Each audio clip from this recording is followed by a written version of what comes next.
Hello dear students, welcome to the gateway classes. My name is Gulshan Kumar और मैं आपको पढ़ा रहा हूं इंजीनियरिंग मैथमेटिक्स 1। इंजीनियरिंग मैथमेटिक्स 1 के अंदर जो हमारा टॉपिक चल रहा है वो है मल्टीपल इंटीग्रेशन। और मल्टीपल इंटीग्रेशन के अंदर हम पढ़ रहे हैं चेंज ऑफ वेरिएबल्स। तो देखिए, चेंज ऑफ वेरिएबल्स की अगर हम बात करें तो चेंज ऑफ वेरिएबल्स में हमारे दो टॉपिक हैं।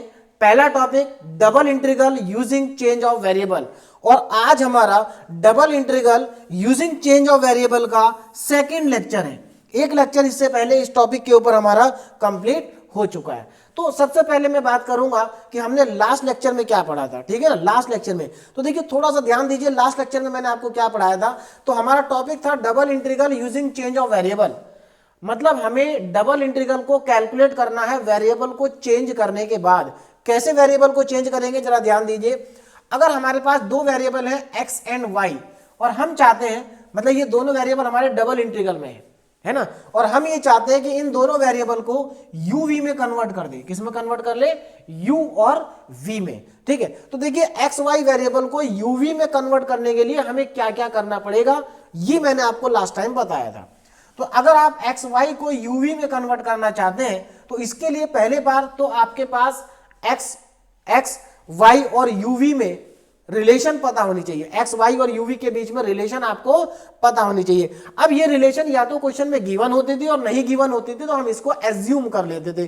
कैसे एज्यूम करते थे ये मैं आपको लास्ट लेक्चर में बता चुका हूं, ठीक है। और उसके बाद हम क्या करते थे, देखिए, एक्स को रिप्लेस कर देते थे यूवी के फंक्शन से, वाई को रिप्लेस कर देते थे यूवी के फंक्शन से, और जो ये dx और dy है, इस dx और dy की जगह पर हम क्या लिखते थे, Jacobian into du into dv। और ये जो जैकोबियन ये किसका है, ये एक्स वाई का जैकोबियन होता था with respect to u and v। तो लास्ट लेक्चर में मैं आपको ये पूरा पढ़ा चुका हूं कि कैसे हम एक्स वाई वेरिएबल को uv में कन्वर्ट करते हैं और कन्वर्ट करने के बाद कैसे डबल इंटीग्रल को सॉल्व करते हैं। ये भी मैंने आपको बताया था कि हम वेरिएबल को चेंज क्यों करते हैं। तो देखिए, वेरिएबल को चेंज हम इसलिए करते हैं क्योंकि हमारी बहुत सारी प्रॉब्लम जो कि कॉम्प्लिकेटेड होती हैं वो चेंज वेरिएबल को चेंज करने के बाद बहुत आसान हो जाती हैं। तो इसलिए हम वेरिएबल को चेंज करते हैं, ठीक है। तो इस फॉर्मूले के ऊपर बेस लास्ट लेक्चर में मैं आपको 3 बहुत ही इंपॉर्टेंट क्वेश्चन सॉल्व करा चुका हूं जो यूनिवर्सिटी एग्जाम में बहुत ज्यादा पूछे जाते हैं, ठीक है। अब आज भी हमारा यही टॉपिक है। तो देखिए, आज हम क्या पढ़ेंगे। अगर मैं आज की बात करूं तो पढ़ना तो हमें आज भी वही है, double integral using change of variable. लेकिन आज हम इसका एक बहुत ही इंपॉर्टेंट केस पढ़ेंगे, और वो इंपॉर्टेंट केस देखिए क्या है। वो इंपॉर्टेंट केस है कि हम कार्टेशियन कोऑर्डिनेट को कैसे चेंज करेंगे पोलर कोऑर्डिनेट में। यानी कि आज भी हम डबल इंटीग्रल में वेरिएबल को चेंज करेंगे। कौन से वेरिएबल को चेंज करेंगे? हम कार्टेशियन, मतलब जो एक्स वाई वेरिएबल है उसको हम कन्वर्ट करेंगे आर थीटा में। जो एक्स वाई वेरिएबल होते हैं वो कार्टेशियन कोऑर्डिनेट है, और जो आर थीटा वेरिएबल है ये पोलर कोऑर्डिनेट है। तो आज जो हम वेरिएबल को चेंज करेंगे वो कार्टेशियन को पोलर में चेंज करेंगे। कैसे चेंज करेंगे वो सबसे पहले सीख लेते हैं। तो देखिए, टॉपिक हमारा है कि कैसे चेंज करें कार्टेशियन कोऑर्डिनेट को पोलर कोऑर्डिनेट में। और कार्टेशियन कोऑर्डिनेट जब पोलर कोऑर्डिनेट में चेंज हो जाएगा तो उसके बाद हम डबल इंटीग्रल को क्या कर लेंगे, इवैल्यूएट कर लेंगे। तो सबसे पहले तरीका सीखते हैं कि कैसे कन्वर्ट करते हैं कार्टेशियन फॉर्म को पोलर फॉर्म में। ये तरीका मैंने आपको एक लेक्चर में मैं आपको बता चुका हूं, मैं इससे पहले पढ़ा चुका हूं polar form in double integral. Polar form in double integral में पढ़ा चुका हूं, वहां पर मैंने आपको बताया था। एक बार और जल्दी से आप देखिए, मान लीजिए हमारे पास ये कार्टेशियन प्लेन है एक्स और वाई, यहां पर ये एक्स एक्सिस और ये वाई एक्सिस। देखिए, जहां पर एक्स और वाई, ये मतलब एक्स वाई प्लेन हो गया। तो एक्स वाई प्लेन को हम बोलते हैं कार्टेशियन प्लेन। तो ये हमारे पास एक एक्स वाई प्लेन है, और इस एक्स वाई प्लेन में मान लेते हैं यहां पर हमारे पास एक पॉइंट है पी, और इस पॉइंट P के कोऑर्डिनेट कार्टेशियन कोऑर्डिनेट है x, y, x, y। ये P पॉइंट के कार्टेशियन कोऑर्डिनेट है। अब देखिए हम क्या करते हैं यहां पर, देखिए ये हमारे पास है ओरिजिन। ये क्या है? ओरिजिन।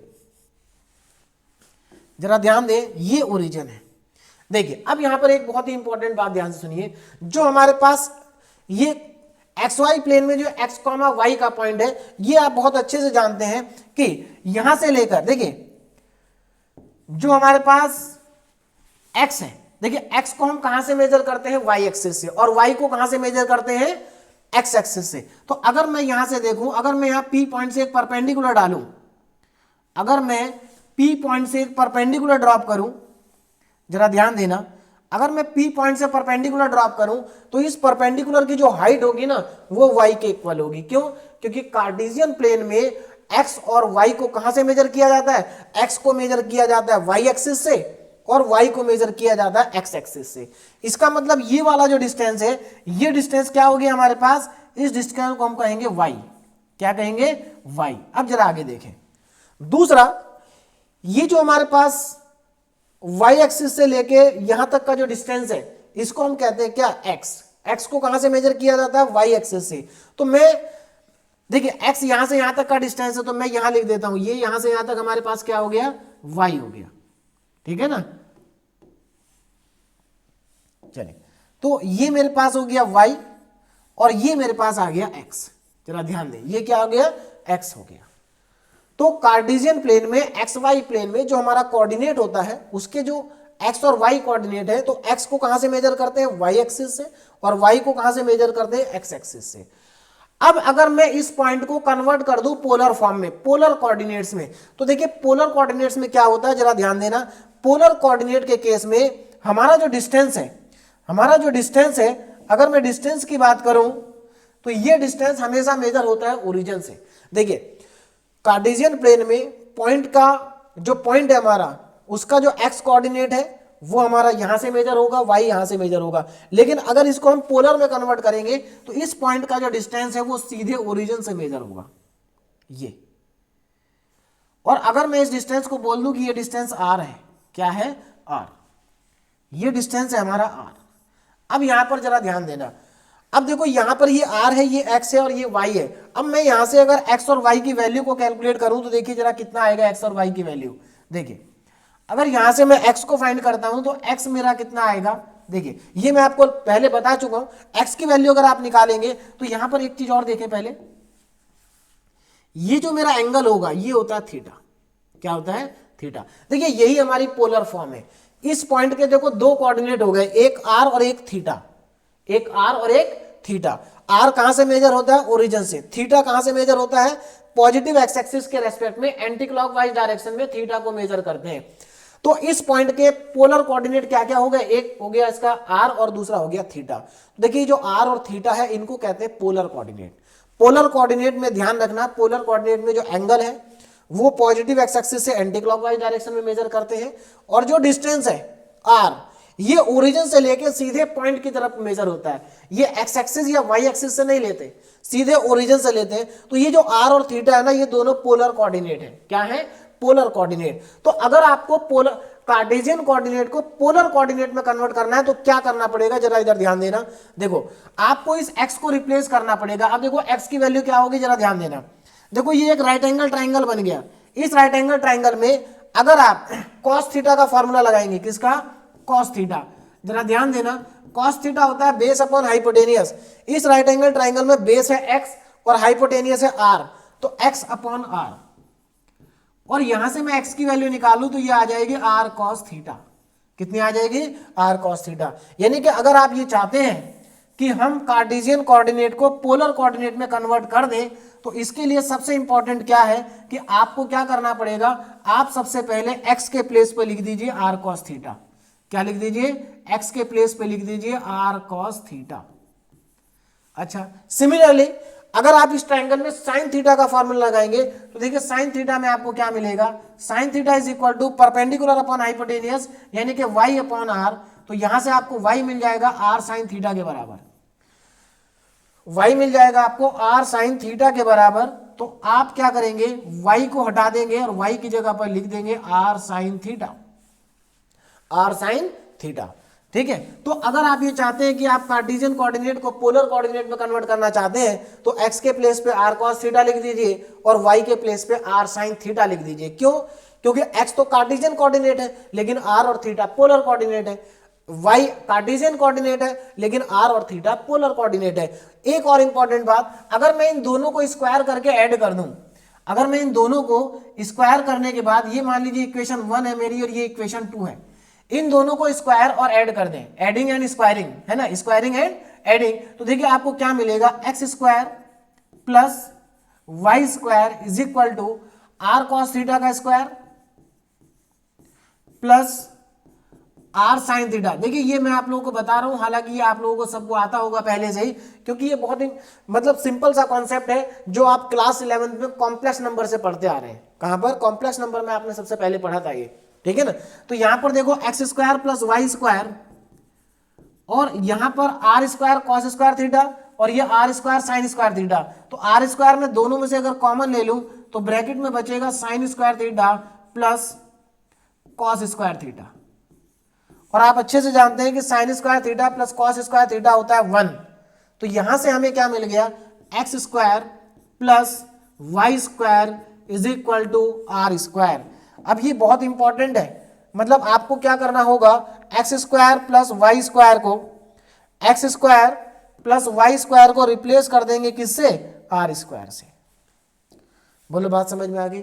देखो अगर आप कार्टेशियन कोऑर्डिनेट को कन्वर्ट करना चाहते हैं पोलर कोऑर्डिनेट में, तो x को हटा दीजिए आर कॉस थीटा से, y को हटा दीजिए आर साइन थीटा से और x square plus y square को रिप्लेस कर दीजिए आर स्क्वायर से, ठीक।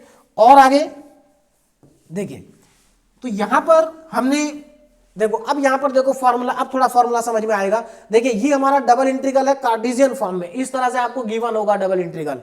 आपको इसको पहले कन्वर्ट करना पड़ेगा पोलर कोऑर्डिनेट में और उसके बाद आप इसको कैलकुलेट करेंगे। कैसे कन्वर्ट करेंगे, देखो x के प्लेस पे r cos थीटा आ गया, क्यों आ गया मैंने बताया कि क्यों आया ऐसा। y के प्लेस पे r sin थीटा आ गया, क्यों आया ये मैं आपको समझा चुका हूं।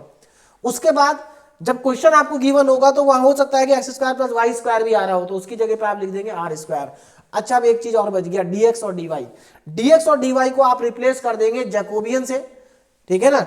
dx और dy को किससे रिप्लेस करेंगे, जैकोबियन इंटू, अब यहां du इंटू dv नहीं आएगा, यहां dr इंटू डी थीटा आएगा हमारा पोलर में। तो अब यहां पर देखो जो फॉर्मूला है ना उसमें जैकोबियन नहीं लिखा, आर लिखा है। ऐसा क्यों है, इसको भी जरा समझिए कि जैकोबियन नहीं लिखा यहां पर, आर क्यों लिखा है। देखो एक्चुअल में अगर मैं यहां पर जैकोबियन को कैलकुलेट करूं, जैकोबियन ऑफ, देखिए यहां पर अगर मैं j की वैल्यू को कैलकुलेट करूं तो एक्चुअल में ये क्या है, Jacobian of x comma y with respect to r comma theta. मतलब यहां पर एक्स वाई का जैकोबियन निकालना पड़ेगा विद रेस्पेक्ट टू आर और थीटा। और देखिए इसका फॉर्मूला क्या हो जाएगा, फॉर्मूला अगर हम लिखें तो डिटरमिनेंट की फॉर्म में, तो देखिए कितना आएगा, डिटरमिनेंट एक्स का, देखिए एक्स ये है, एक्स का पार्शियल डेरिवेटिव किसके रेस्पेक्ट में, आर के रेस्पेक्ट में, एक्स का पार्शियल डेरिवेटिव थीटा के रेस्पेक्ट में, फिर वाई का पार्शियल डेरिवेटिव आर के रेस्पेक्ट में और फिर y का पार्शियल डेरिवेटिव थीटा के रेस्पेक्ट में। इसको अगर आप सॉल्व करेंगे, इसको अगर आप सॉल्व करेंगे देखिए कितना आ जाएगा, x का पार्शियल डेरिवेटिव r के रेस्पेक्ट में, देखो कितना आ जाएगा r के रेस्पेक्ट में, r का 1 हो जाएगा, cos थीटा तो कांस्टेंट है तो cos थीटा ही आएगा, कितना आ जाएगा cos थीटा। फिर x का पार्शियल डेरिवेटिव थीटा के रेस्पेक्ट में, तो r तो कांस्टेंट है तो cos थीटा को हो जाएगा माइनस साइन थीटा, तो माइनस आर साइन थीटा आएगा। ये मैं जैकोबियन में आपको पढ़ा चुका हूं, बहुत बड़े बड़े क्वेश्चन हमने किए थे जैकोबियन में। उसके बाद y का पार्शियल डेरिवेटिव करेंगे r के रेस्पेक्ट में तो साइन थीटा आएगा,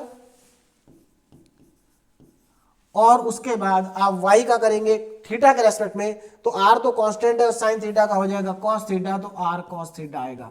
इसको अगर मैं सॉल्व करूं तो सॉल्व करने के बाद मुझे यहां से मिलेगा, देखिए मल्टीप्लाई करेंगे तो r cos square theta minus, देखिए इसका और इसका मल्टीप्लाई आ गया r cos स्क्वायर थीटा, अब माइनस, और एक माइनस यहां पहले से ही है तो एक माइनस फॉर्मूले का और एक माइनस यहां का, minus minus plus r sine theta cos theta, r sine, हाँ अब यहां पर ध्यान देना हमारे पास ये r cos स्क्वायर थीटा हो गया, यहां पर r, एक मिनट, x का पार्शियल डेरिवेटिव किसके रेस्पेक्ट में, थीटा के रेस्पेक्ट में, तो यहां पर हमारा आएगा, यहां पर एक मिनट, यहां पर ये साइन थीटा था, है ना, ये क्या था साइन थीटा, जरा ध्यान दें, तो ये माइनस आर साइन थीटा है। देखिए x का पार्शियल डेरिवेटिव थीटा के रेस्पेक्ट में तो cos का माइनस साइन हो जाएगा। चलिए तो यहां पर r square, r cos square theta, और ये हो जाएगा minus minus plus r sine square theta.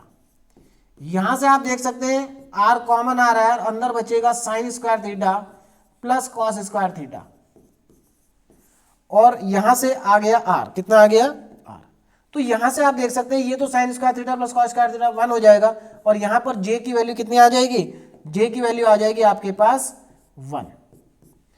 तो अब यहां पर मेरे ख्याल से आपको समझ में आ गया होगा कि हम ऐसा क्यों करते हैं। देखिए, यानी कि इस पर्टिकुलर केस में, कौन से केस में, जब हम कार्टेशियन कोऑर्डिनेट को पोलर कोऑर्डिनेट में कन्वर्ट करेंगे तो याद रखना जे की वैल्यू हमेशा आर आएगी। जे की वैल्यू क्या आएगी, आर, 1 नहीं, जे की वैल्यू आर आएगी। जे इज इक्वल टू आर, ठीक है, जे की वैल्यू क्या आने वाली है, आर। ये हमारे पास हमेशा जे की वैल्यू आर आएगी, ठीक। तो मेरे ख्याल से अब आपको समझ में आ गया होगा कि जब आप कार्टेशियन फॉर्म को पोलर फॉर्म में कन्वर्ट करेंगे तो x की जगह पे r cos थीटा लिखेंगे, y की जगह पर r sin थीटा लिखेंगे, और dx dy की जगह पर r dr d थीटा लिखेंगे। सिंपल सी बात है, ये हमें करना होगा रिप्लेसमेंट, और इतना आपको चेंज करने के बाद फिर कोई दिक्कत नहीं होगी, आप सीधे पोलर फॉर्म में क्वेश्चन को सॉल्व करेंगे। क्वेश्चन बहुत आसान होंगे, बस ये आपको आना चाहिए, इसका कॉन्सेप्ट आपको आना चाहिए। जो कॉन्सेप्ट मैंने अब आपको यहां समझाया है, अब इसको हम सीधा क्वेश्चन में अप्लाई करते हैं। देखिए क्वेश्चन में, अच्छा क्वेश्चन में अप्लाई करने से पहले एक बार वर्किंग रूल और देख लीजिए। देखिए क्या क्या करना होगा हमें। सबसे पहले draw the region for given limit of integration. जो आपको डबल इंटीग्रल दिया गया है उसमें जो लिमिट है, उस लिमिट के लिए आप पहले क्या करेंगे, रीजन को ड्रॉ कर लेंगे। यहां पर रीजन हमें ड्रॉ करना पड़ेगा, ठीक। रीजन को ड्रॉ करने के बाद आप क्या करेंगे, x की जगह पर r cos थीटा, y की जगह पर r sin थीटा, और dx dy की जगह पर r dr d थीटा, ये सब्स्टिट्यूशन आप कर देंगे। ये सब्स्टिट्यूशन आपको करना पड़ेगा, और इस सब्स्टिट्यूशन को करने के बाद आपको क्या करना आगे देखिए। उसके बाद आप लिमिट फाइंड करेंगे आर थीटा की, मतलब जो रीजन आपने बनाया था ना, उस रीजन में से आर और थीटा की वैल्यू कैलकुलेट करेंगे। याद रखना थीटा हमेशा ओरिजिन से देखा जाएगा, और सॉरी आर को हमेशा ओरिजिन से मेजर किया जाएगा। तो हमें स्ट्रिप लेंगे, क्वेश्चन में सीखेंगे कैसे स्ट्रिप लेना है। तो लिमिट हमारे पास आ जाएगी, और जब लिमिट आ जाएगी तो उसके बाद जो हमारे पास पोलर फॉर्म आई है, उस पोलर फॉर्म को हम सॉल्व करेंगे। तो मेरे ख्याल से मैंने आपको पूरा जो कॉन्सेप्ट है वो अच्छे से समझा दिया है। अब आपको उस कॉन्सेप्ट को क्वेश्चन में लगाना है। तो चलिए क्वेश्चन में अप्लाई करते हैं इस कॉन्सेप्ट को। देखिए क्या आएगा। अब जरा यहां ध्यान दें। पहला question, change into the polar coordinates and evaluate. हमें इसको पहले पोलर में चेंज करना है, पोलर कोऑर्डिनेट में, और उसके बाद इस इंटीग्रल को क्या करना है, इवैल्यूएट करना है, ठीक है ना। और उसके बाद हैंस सो दैट, मतलब इसमें दो पार्ट है, पहले इसको इवैल्यूएट करेंगे और फिर इसको शो करेंगे। चलिए तो पहले क्वेश्चन को स्टार्ट करते हैं। देखिए क्वेश्चन क्या है हमारे पास, फंक्शन को मैं यहां लिख लेता हूं। फंक्शन, गिवन फंक्शन है हमारे पास इंटीग्रल 0 से इंफिनिटी, दूसरा इंटीग्रल भी 0 से इंफिनिटी, और फंक्शन है e की power minus x square plus y square dy dx। ये हमारे पास गिवन फंक्शन है। चलिए अब इस गिवन फंक्शन को हमें क्या करना है, इस गिवन फंक्शन का हमें क्या करना है, पहले इसको पोलर में कन्वर्ट करना है और उसके बाद इसको सॉल्व करना है। लेकिन पोलर में कन्वर्ट करने से पहले हम यहां पर जो गिवन लिमिट्स हैं इसके लिए रीजन को तो ड्रॉ कर ले। चलिए तो यहां पर देखिए गिवन लिमिट्स क्या है, गिवन लिमिट्स ऑफ इंटीग्रेशन। तो मैं यहां पर पहले इंटीग्रेशन की लिमिट्स को लिख रहा हूं। देखिए लिमिट्स क्या होंगी, जरा ध्यान दें। देखिए मैं पहले भी आपको बता चुका हूं, यहां पर डबल इंटीग्रल है, तो ये अंदर वाली लिमिट है 0 से इंफिनिटी, और 0 से इंफिनिटी दोनों ही लिमिट कांस्टेंट है, एक्स की भी और वाई की भी। तो मैं एक काम करता हूं, जो अंदर वाली लिमिट है उसको वाई के अज्यूम कर लेते हैं, क्योंकि डी वाई पहले लिखा है। जो पहले लिखा होगा उसी की लिमिट पहले मान लेंगे कांस्टेंट के केस में। तो यहां पर देखो वाई कहां से कहां तक वेरी कर रहा है, वाई हमारा वेरी कर रहा है। अब जरा ध्यान देना, y की जो लिमिट है वो हमारे 0 से लेकर के कहां तक है, इंफिनिटी तक है। y कहां से कहां तक वेरी कर रहा है, 0 टू इंफिनिटी। अच्छा x कहां से कहां तक वेरी कर रहा है, x भी वेरी कर रहा है 0 to x equal to 0 to x equal to infinity तक वेरी कर रहा है। अब मैं यहां पर क्या करूंगा, अब मैं इसके लिए यहां पर रीजन को ड्रॉ करूंगा, जरा ध्यान देना। तो इसके लिए पहले हमें x और y एक्सिस बनानी होंगी, तो मैं यहां पर x और y एक्सिस बना लेता हूं पहले, x एंड y एक्सिस, जरा ध्यान देना। तो यहां पर मैं ड्रॉ कर लेता हूं, ये हमारी आ गई y एक्सिस, ठीक। और ये हमारे पास आ गई वाई एक्स एक्सिस। तो एक्स एंड वाई दोनों एक्सिस को मैंने ड्रॉ कर दिया है। अब यहां पर जरा ध्यान से देखें तो रीजन को देखते हैं, रीजन क्या होगा। चलिए रीजन डिसाइड करते हैं। ये ओरिजिन है, ये क्या है, ओरिजिन है। अब रीजन की बात करते हैं। देखिए क्या है, ये हमारे पास लिमिट्स है। देखिए y की वैल्यू कहां से कहां तक जा रही है, जीरो से लेके इन्फिनिटी तक, मतलब y की वैल्यू जीरो से लेके इन्फिनिटी तक है ना, यानी कि पूरा रीजन आ गया इस तरह से। तो इस पूरे रीजन को हम नहीं बना रहे, थोड़ा सा यहां दिखा देते हैं। इसका मतलब ये है कि इसके ऊपर का पूरा रीजन आएगा, है ना, इसके ऊपर का पूरा रीजन आएगा। ठीक, तो यहां पर मैंने छोटे छोटे से शेड कर दिया है, पूरा नहीं किया, ठीक है ना। उसके बाद x की वैल्यू भी जीरो से इन्फिनिटी तक है, मतलब x भी जीरो से लेके इन्फिनिटी तक जा रहा है, x भी जीरो से लेकर के इन्फिनिटी तक जा रहा है, ठीक है ना। तो आप चाहे तो पूरा शेड कर सकते हैं इस तरह से। तो ये पूरा फर्स्ट क्वाड्रेंट, देखिए इस लिमिट के अकॉर्डिंग पूरा फर्स्ट क्वाड्रेंट ही हमारा रिक्वायर्ड रीजन है। क्या है, रिक्वायर्ड रीजन है पूरा का पूरा फर्स्ट क्वाड्रेंट। अब क्या करेंगे, अब आगे देखिए, देखिए अब यहां पर हमें क्या करना है, इसके ऑर्डर को चेंज करना है, यानी कि वेरिएबल को चेंज करना है, ऑर्डर को नहीं, सॉरी, वेरिएबल को चेंज करना है। तो वेरिएबल को चेंज करने के लिए क्या करेंगे, देखिए to change into polar coordinates. अब हम इसको पोलर कोऑर्डिनेट में चेंज करेंगे, तो क्या करना पड़ेगा, to change into polar coordinates, to change into polar coordinates. Polar coordinates में चेंज करने के लिए देखिए क्या करना होगा हमें, तो मैं आपको अभी बता चुका हूं। देखिए हमारा अगर हम वर्किंग स्टेप्स देखें तो पहला स्टेप हमारा पूरा हो चुका, हमने रीजन को ड्रॉ कर दिया।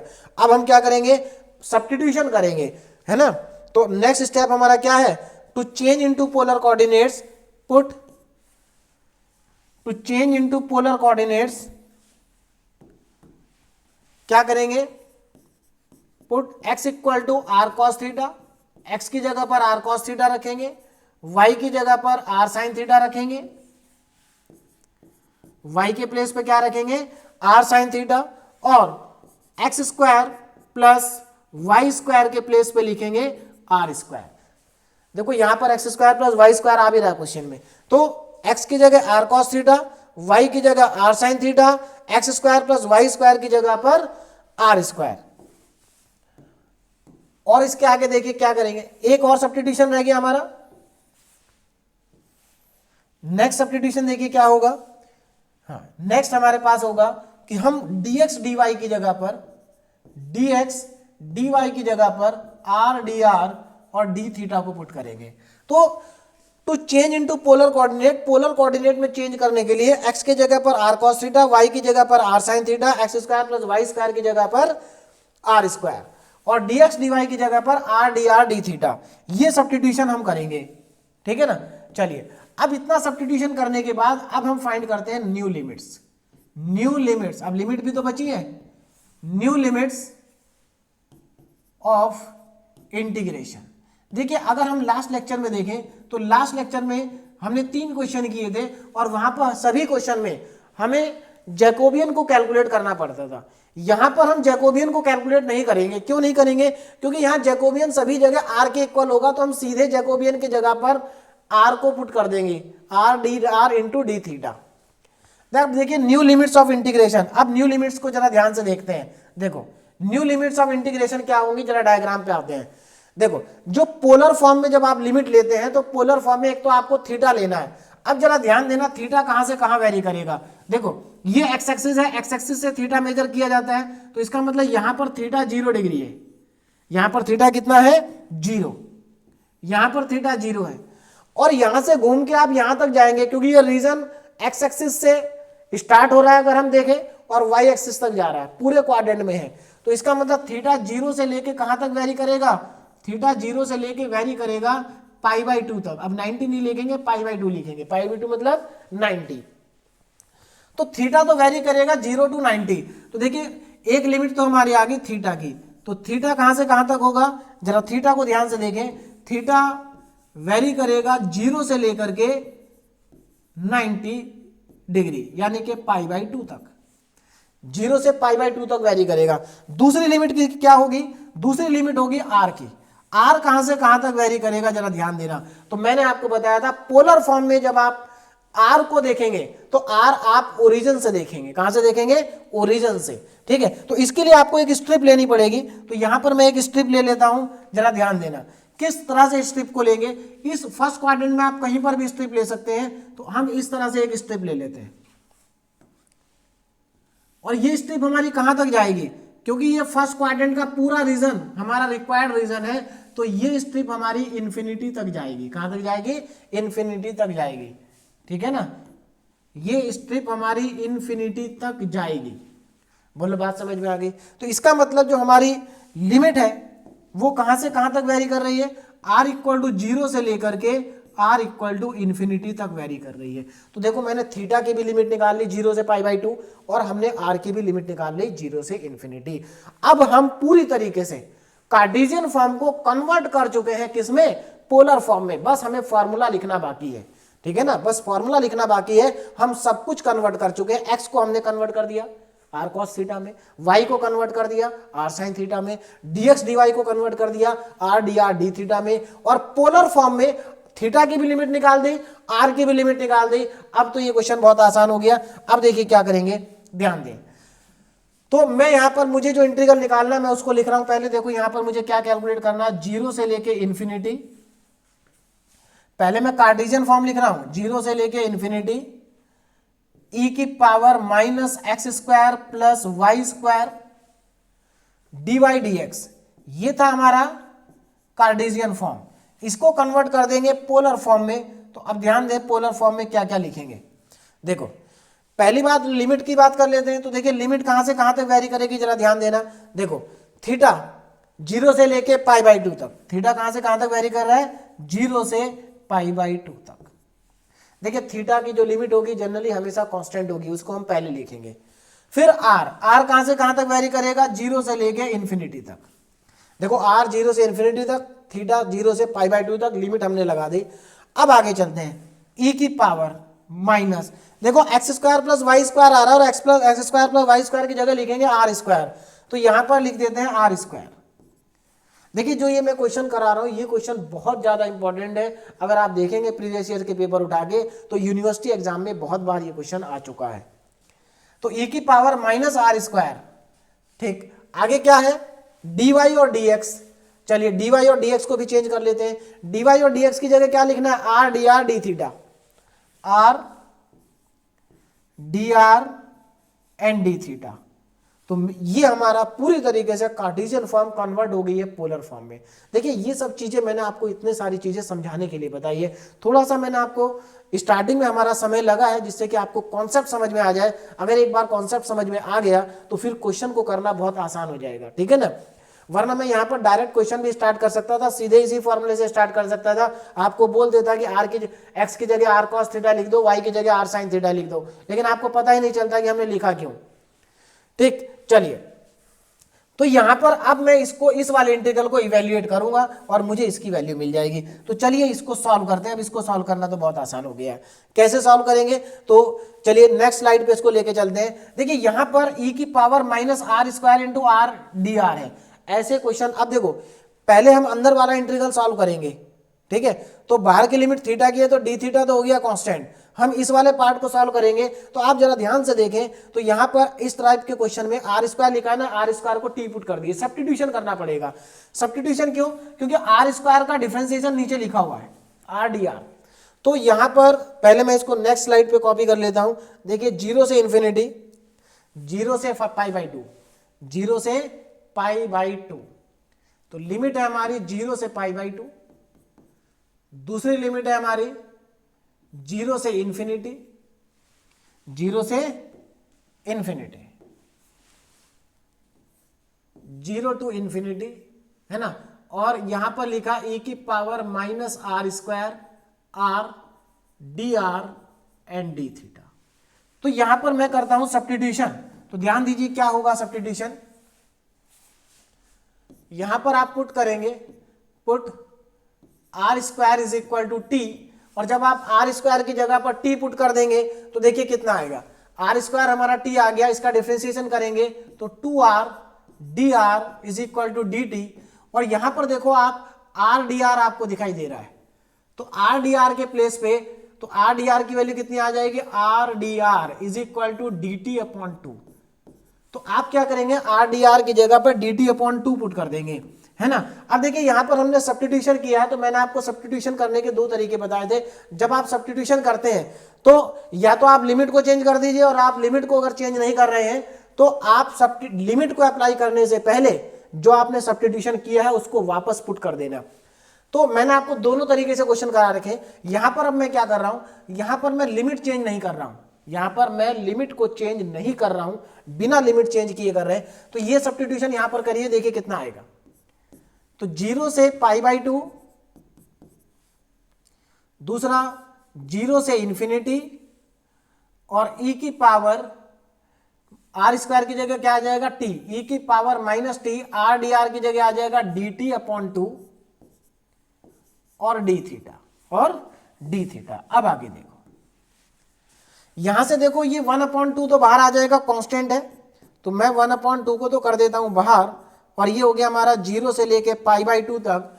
अब यहां पर जरा ध्यान देना, 2 तो बाहर चला गया। अब ये e की power minus T D T है, और e की पावर माइनस टी का इंटीग्रेशन क्या होगा, e की पावर माइनस टी ही होगा, बस -1 मल्टीप्लीकेशन में आ जाएगा। तो e की पावर माइनस टी का इंटीग्रेशन माइनस e की पावर माइनस टी हो जाएगा। लिमिट कहां से कहां तक वेरी करेगी, लिमिट होगी 0 से लेकर के इंफिनिटी तक, 0 से लेकर के इंफिनिटी तक, और डी थीटा। अब आगे देखिए, तो यहां से हमारे पास देखो, यहां से हमारे पास अब क्या मिलेगा हमें, देखिए इसको मैं इंटीग्रेट कर देता हूं 0 से लेकर के, ये माइनस साइन बाहर कर लेता हूं, -1/2, 0 से π/2, लिमिट पुट करेंगे, इंटीग्रेट तो हो चुका है। अब देखो upper limit minus lower limit, तो अपर लिमिट जब आप पुट करेंगे तो e की पावर माइनस इंफिनिटी आएगा, माइनस जब आप लोअर लिमिट पूरे करेंगे तो e की पावर 0 आएगा, और यहां पर मेरे पास बचेगा डी थीटा। ठीक है, डी थीटा।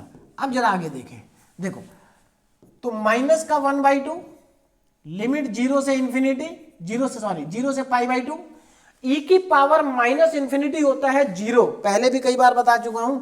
e की पावर अगर माइनस इंफिनिटी है तो इसको मैं e की पावर इंफिनिटी लिख सकता हूं, और 1/e की पावर इंफिनिटी होता है। क्यों होता है, क्योंकि ये 2.7 है इसकी वैल्यू, e की वैल्यू 2.7 होती है, अगर 2.7 की पावर इनफाइनाइट कर देंगे तो इनफाइनाइट ही आएगा, और 1/इनफाइनाइट होता है 0, 1/इनफाइनाइट होता है 0। तो ये हमारे पास आ गया 0, और e की पावर 0 1। भाई अगर किसी चीज की भी पावर आप 0 कर देंगे तो वैल्यू हमेशा 1 आएगी, और डी थीटा। तो यहां से हमारे पास देखो ध्यान से, देखिए ये -1 और ये -1/2, तो प्लस का 1/2 हो गया, 0 से लेके π/2, और डी थीटा। अब डी थीटा का इंटीग्रेशन कर देते हैं, डी थीटा का इंटीग्रेशन आएगा 1/2 थीटा, 0 से लेकर के π/2 तक। अब इसमें आप लिमिट अप्लाई कर देंगे, upper limit minus lower limit, तो देखो कितना आएगा, 1/2, अपर लिमिट है π/2 माइनस लोअर लिमिट है 0, यानी कि π/2 ही आ गया ब्रैकेट में, और यहां से अब मेरे पास आ जाएगा 1/2 इंटू π/2, π/4। तो यही हमारा इस क्वेश्चन का क्या है, फाइनली आंसर भी है। ठीक है ना, तो इसको इवेल्युएट करने के बाद हमारे पास आ गया π/4, कितना आ गया, π/4। तो इसको मैं थोड़ा सा लिख लेते हैं हम आगे ठीक से, देखिए। हाँ, तो हमारे पास जो डबल इंटीग्रल था उसको मैं लिख रहा हूं, देखिए कितना था, 0 से इंफिनिटी थी लिमिट, दूसरा इंटीग्रल भी 0 से इंफिनिटी था, e की पावर में -x²,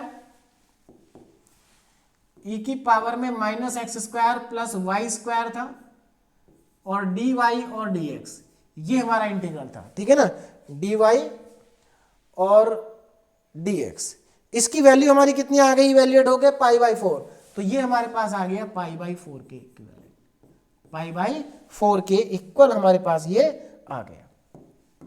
तो मेरे ख्याल से ये सबको समझ में आ गया होगा, पहला पार्ट हमारा प्रूफ हो गया। तो पहले पार्ट की वैल्यू आ गई π/4, है ना, π/4। अब जरा ध्यान दें, इसको मैं एक काम करता हूं, इसको चलिए ये π/4 आ गया। अब हम एक काम करते हैं, अगला वाला पार्ट देखते हैं। आगे देखो क्या बोला था, हेंस सो दैट, अब आपको देखिए हमें ये भी प्रूव करना है कि 0 से इंफिनिटी तक ई की power minus x square d x की value under root of pi upon 2 है। इसको कैसे प्रूव करेंगे?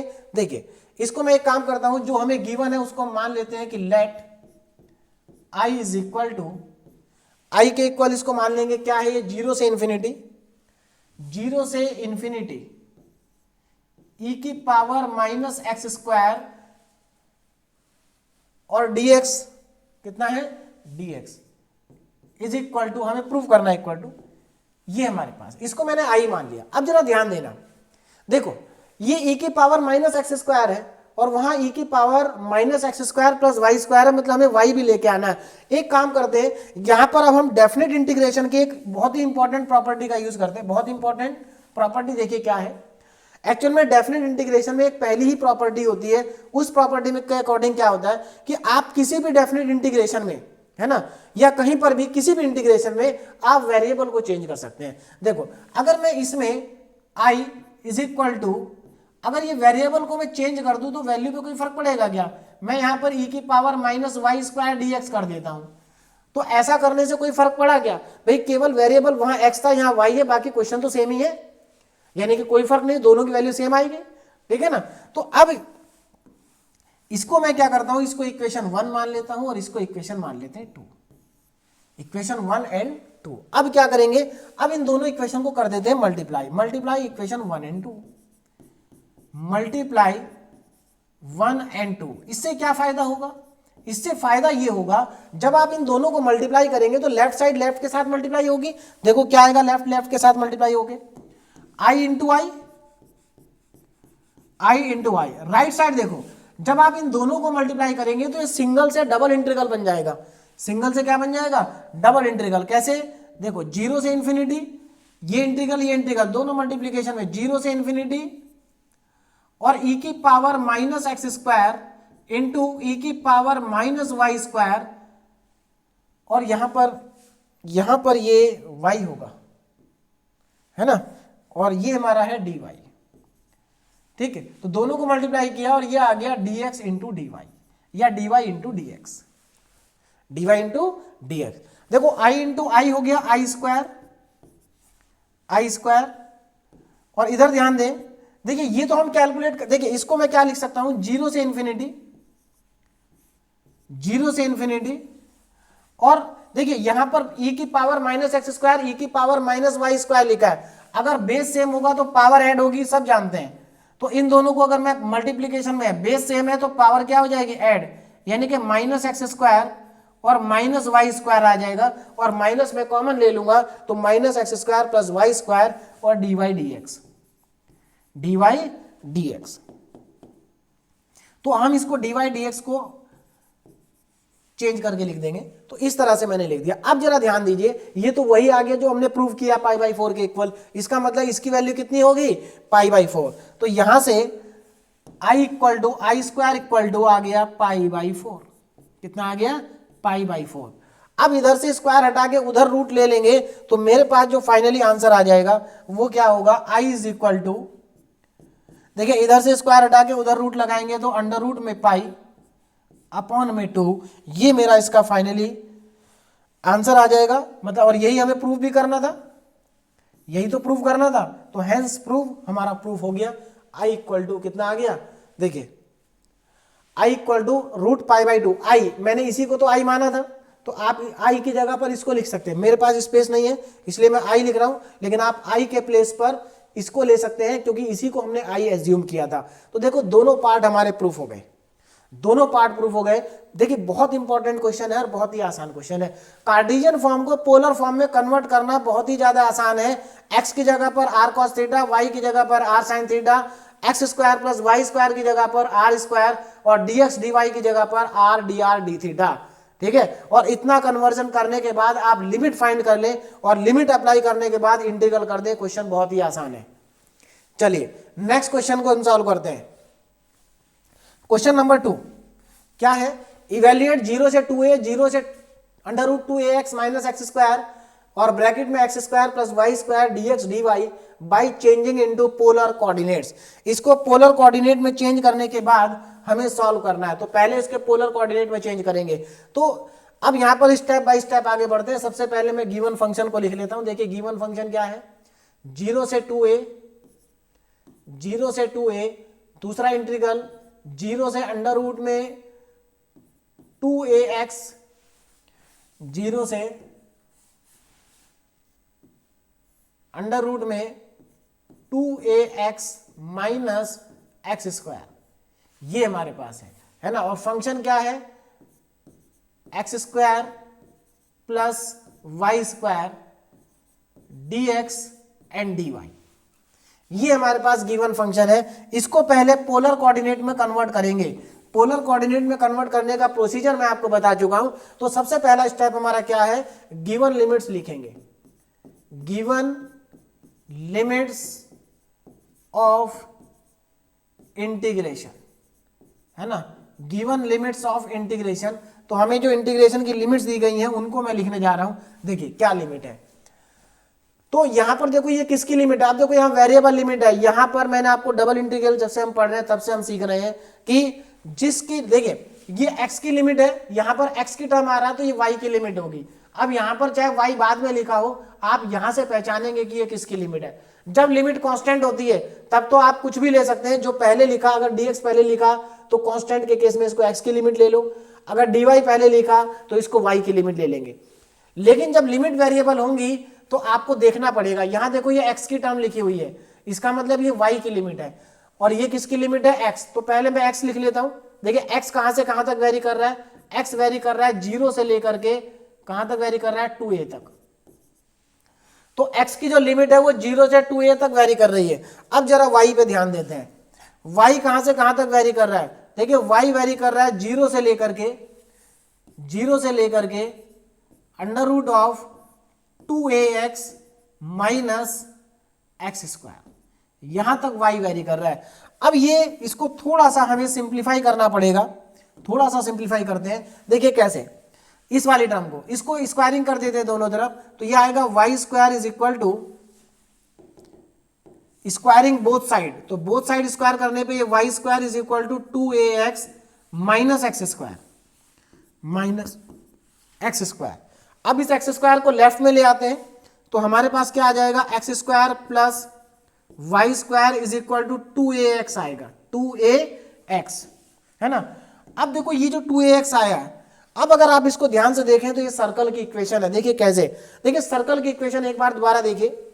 अगर मैं सर्कल की इक्वेशन की बात करूं तो मैंने आपको पहले बता चुका हूं कि x square plus y square is equal to r square, ये हमारी एक सर्कल की इक्वेशन होती है। लेकिन ये उस सर्कल की इक्वेशन है जो सर्कल, जिस सर्कल का सेंटर ओरिजिन पे हो, कहां पर हो, ओरिजिन पे। लेकिन यहां जो हमारे पास सर्कल है इसका सेंटर ओरिजिन पे नहीं होगा, ठीक है ना, ओरिजिन पे नहीं होगा। तो इसके लिए देखिए हम क्या करेंगे, सबसे पहले आप ध्यान दीजिए सर्कल की जनरल इक्वेशन पे, है ना। तो सर्कल की एक दूसरी फॉर्म भी हमारे पास इक्वेशन की, है ना। कौन सी फॉर्म, जिसमें सेंटर ओरिजिन पे नहीं होता। तो देखिए जनरल फॉर्म क्या है सर्कल की, x माइनस एच का whole square plus y minus k का whole square is equal to r square, ये भी सर्कल की इक्वेशन होती है। This is also the equation of circle. Circle की एक्चुअल में 3 इक्वेशन होती है, तो थर्ड वाले की हमें जरूरत नहीं है।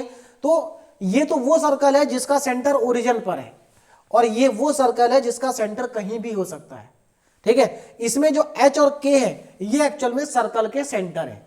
h और k क्या है यहाँ पर, where h comma k is the centre of circle, ये क्या है, सेंटर ऑफ सर्कल है। तो इस चीज पर आप ध्यान दें, h कॉमा k क्या है, सर्कल का सेंटर है, सर्कल का सेंटर। अब यहां पर आ जाते हैं, देखिए अब यहां पर मुझे इस सर्कल को इस फॉर्म में कन्वर्ट करना है। देखिए इस फॉर्म में कन्वर्ट करने की कोशिश करते हैं। देखो यहां पर ये एक्स स्क्वायर है और ये एक्स की ही टर्म है, तो इस एक्स की टर्म को एक्स स्क्वायर के साथ ले आओ, तो x square minus 2ax plus y square is equal to 0, is equal to 0। अब जरा ध्यान दो, ये एक्स स्क्वायर माइनस 2ax है। अब मैं क्या करता हूं, इसका परफेक्ट स्क्वायर बनाता हूं, क्योंकि देखो मुझे परफेक्ट स्क्वायर चाहिए। तो कैसे बनेगा परफेक्ट स्क्वायर, देखिए ये बहुत सिंपल है। इसमें अगर आप +1 और -1 कर दें तो ये आसानी से परफेक्ट स्क्वायर बन जाएगा। देखो x square minus 2ax plus 1 minus 1 plus y square is equal to 0। मैंने क्या किया, +1 और -1 कर दिया। इससे फायदा क्या हुआ, परफेक्ट स्क्वायर बन जाएगा। देखो ये वाला परफेक्ट स्क्वायर बन रहा मेरा, किसका, x-1 का होल स्क्वायर। x-1 का होल स्क्वायर हमारा यहां पर बन जाएगा। चलिए अब आगे देखिए। तो ये मैं सब रफ कर रहा हूं, आपको नोट कर लीजिए इसको। अगर आपको नहीं पता और पता है तो कोई बात नहीं। वैसे सभी को ये चीज पता होगी, सर्कल की इक्वेशन आप क्लास 12 में एरिया बाउंडेड रीजन में एप्लीकेशन ऑफ इंटीग्रेशन में बहुत अच्छे से आप सर्कल की इक्वेशन को यूज कर चुके हैं और डिफरेंशियल इक्वेशन में भी यूज कर चुके हैं। तो यहां पर हमारा ये फॉर्मूला बन गया x-1 का। देखिए x, एक मिनट, यहां पर देखो किस चीज का फॉर्मूला बनेगा, यहां पर 1 नहीं ऐड करेंगे, एक मिनट, 1 नहीं ऐड करेंगे, यहां पर हमें ऐड करना पड़ेगा, यहां पर 2ax है ना, हाँ यहां पर जरा ध्यान देना, x² माइनस देखो कितना आएगा, हाँ यहां पर 2ax है, मैंने a पे ध्यान नहीं दिया, 2x का फॉर्मूला बना दिया। देखो यहां पर मेरे पास क्या आएगा, x² माइनस 2ax। ये परफेक्ट स्क्वायर तब बनेगा जब मैं यहां पर ऐड करूंगा किसको, a को, a² को ऐड करना पड़ेगा, a² को सब्ट्रैक्ट करना पड़ेगा। तो +a² और -a² plus y² is equal to 0। ठीक है, अब ये सही हुआ। पहले क्यों गलत हो गया था, पहले इसलिए गलत हो गया था क्योंकि मैं यहां पर 1 को ऐड किया था, तो 1 को ऐड करने से तो 2x आता, 2x कहां था, a को छोड़ दिया था हमने, तो a स्किप हो गया था। ये बनेगा फॉर्मूला, यहां पर ये बनेगा हमारा परफेक्ट स्क्वायर। देखिए देखो तो क्या बन गया हमारा, x² minus x minus a का whole square, x minus a का होल स्क्वायर। देखो अब इस x माइनस a का होल स्क्वायर को आप ओपन करोगे तो यही आएगा, x² plus a² minus 2ax। ठीक है, और बचा क्या, ये -a² प्लस y² बचा। तो मैं इसको क्या करता हूं, a² को तो उधर ले जाते हैं, इधर y² और a² ले जाते हैं राइट साइड, a² को ले जाते हैं राइट साइड। अब जरा इसको कंपेयर करें स्टैंडर्ड इक्वेशन से। देखिए स्टैंडर्ड इक्वेशन ये है, x माइनस h का होल स्क्वायर प्लस y माइनस k का whole square is equal to r²। अब अगर आप इससे कंपेयर करो तो देखो इसका सेंटर कहां हो गया, सर्कल का सेंटर। तो देखो यहां पर मैं सेंटर लिख देता हूं, सेंटर ऑफ सर्कल। देखिए सेंटर कहां पर होगा, जरा ध्यान देना, सेंटर, इस सर्कल का सेंटर। देखो कंपेयर करते हैं, देखो यहां h की वैल्यू कितनी है, k, a, तो इसका मतलब यहां पर जो सर्कल का सेंटर होता है वो h, k होता है। तो यहां पर सर्कल का सेंटर क्या हो गया, a, अच्छा यहां पर देखो y माइनस k, y में से तो कुछ माइनस हो ही नहीं रहा, इसका मतलब k की वैल्यू 0 है। तो इस सर्कल का सेंटर a, 0 पे आएगा। कहां पर आएगा, a, 0 पर। तो सर्कल का सेंटर है a, 0 और सर्कल का रेडियस कितना हो गया, इस सर्कल का रेडियस हो जाएगा हमारे पास a, क्योंकि यहाँ r का स्क्वायर है। तो रेडियस हो गया a, सेंटर हो गया सर्कल का a, 0। तो हमें सर्कल का सेंटर भी पता चल गया, सर्कल का रेडियस भी पता चल गया। अब हम क्या करेंगे, अब हम इसको ड्रॉ करेंगे रीजन को। चलिए तो यहां पर मैं रीजन को ड्रॉ करता हूं, ध्यान देना जरा।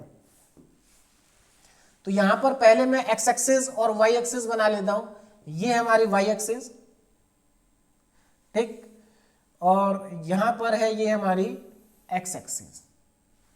ठीक है, x एक्सिस और y एक्सिस को मैंने ड्रॉ कर लिया, x axis and y axis. अब मुझे सर्कल बनाना है और इस सर्कल का जो हमारा सेंटर है वो a, 0 पे है। a, 0 कहां आएगा, x एक्सिस पे आएगा कहीं ना कहीं, और रेडियस भी a है इसका। तो यहां पर मुझे एक ड्रॉ करना पड़ेगा सर्कल। क्या ड्रॉ करना पड़ेगा, सर्कल, जिसका सेंटर यहां कहीं होगा। तो अब ध्यान देना जरा,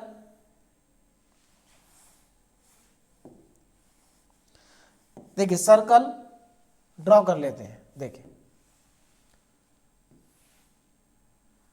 तो ये मेरा आ जाएगा एक सर्कल इस तरह से, है ना, ये हमारा क्या हो गया, एक सर्कल हो गया।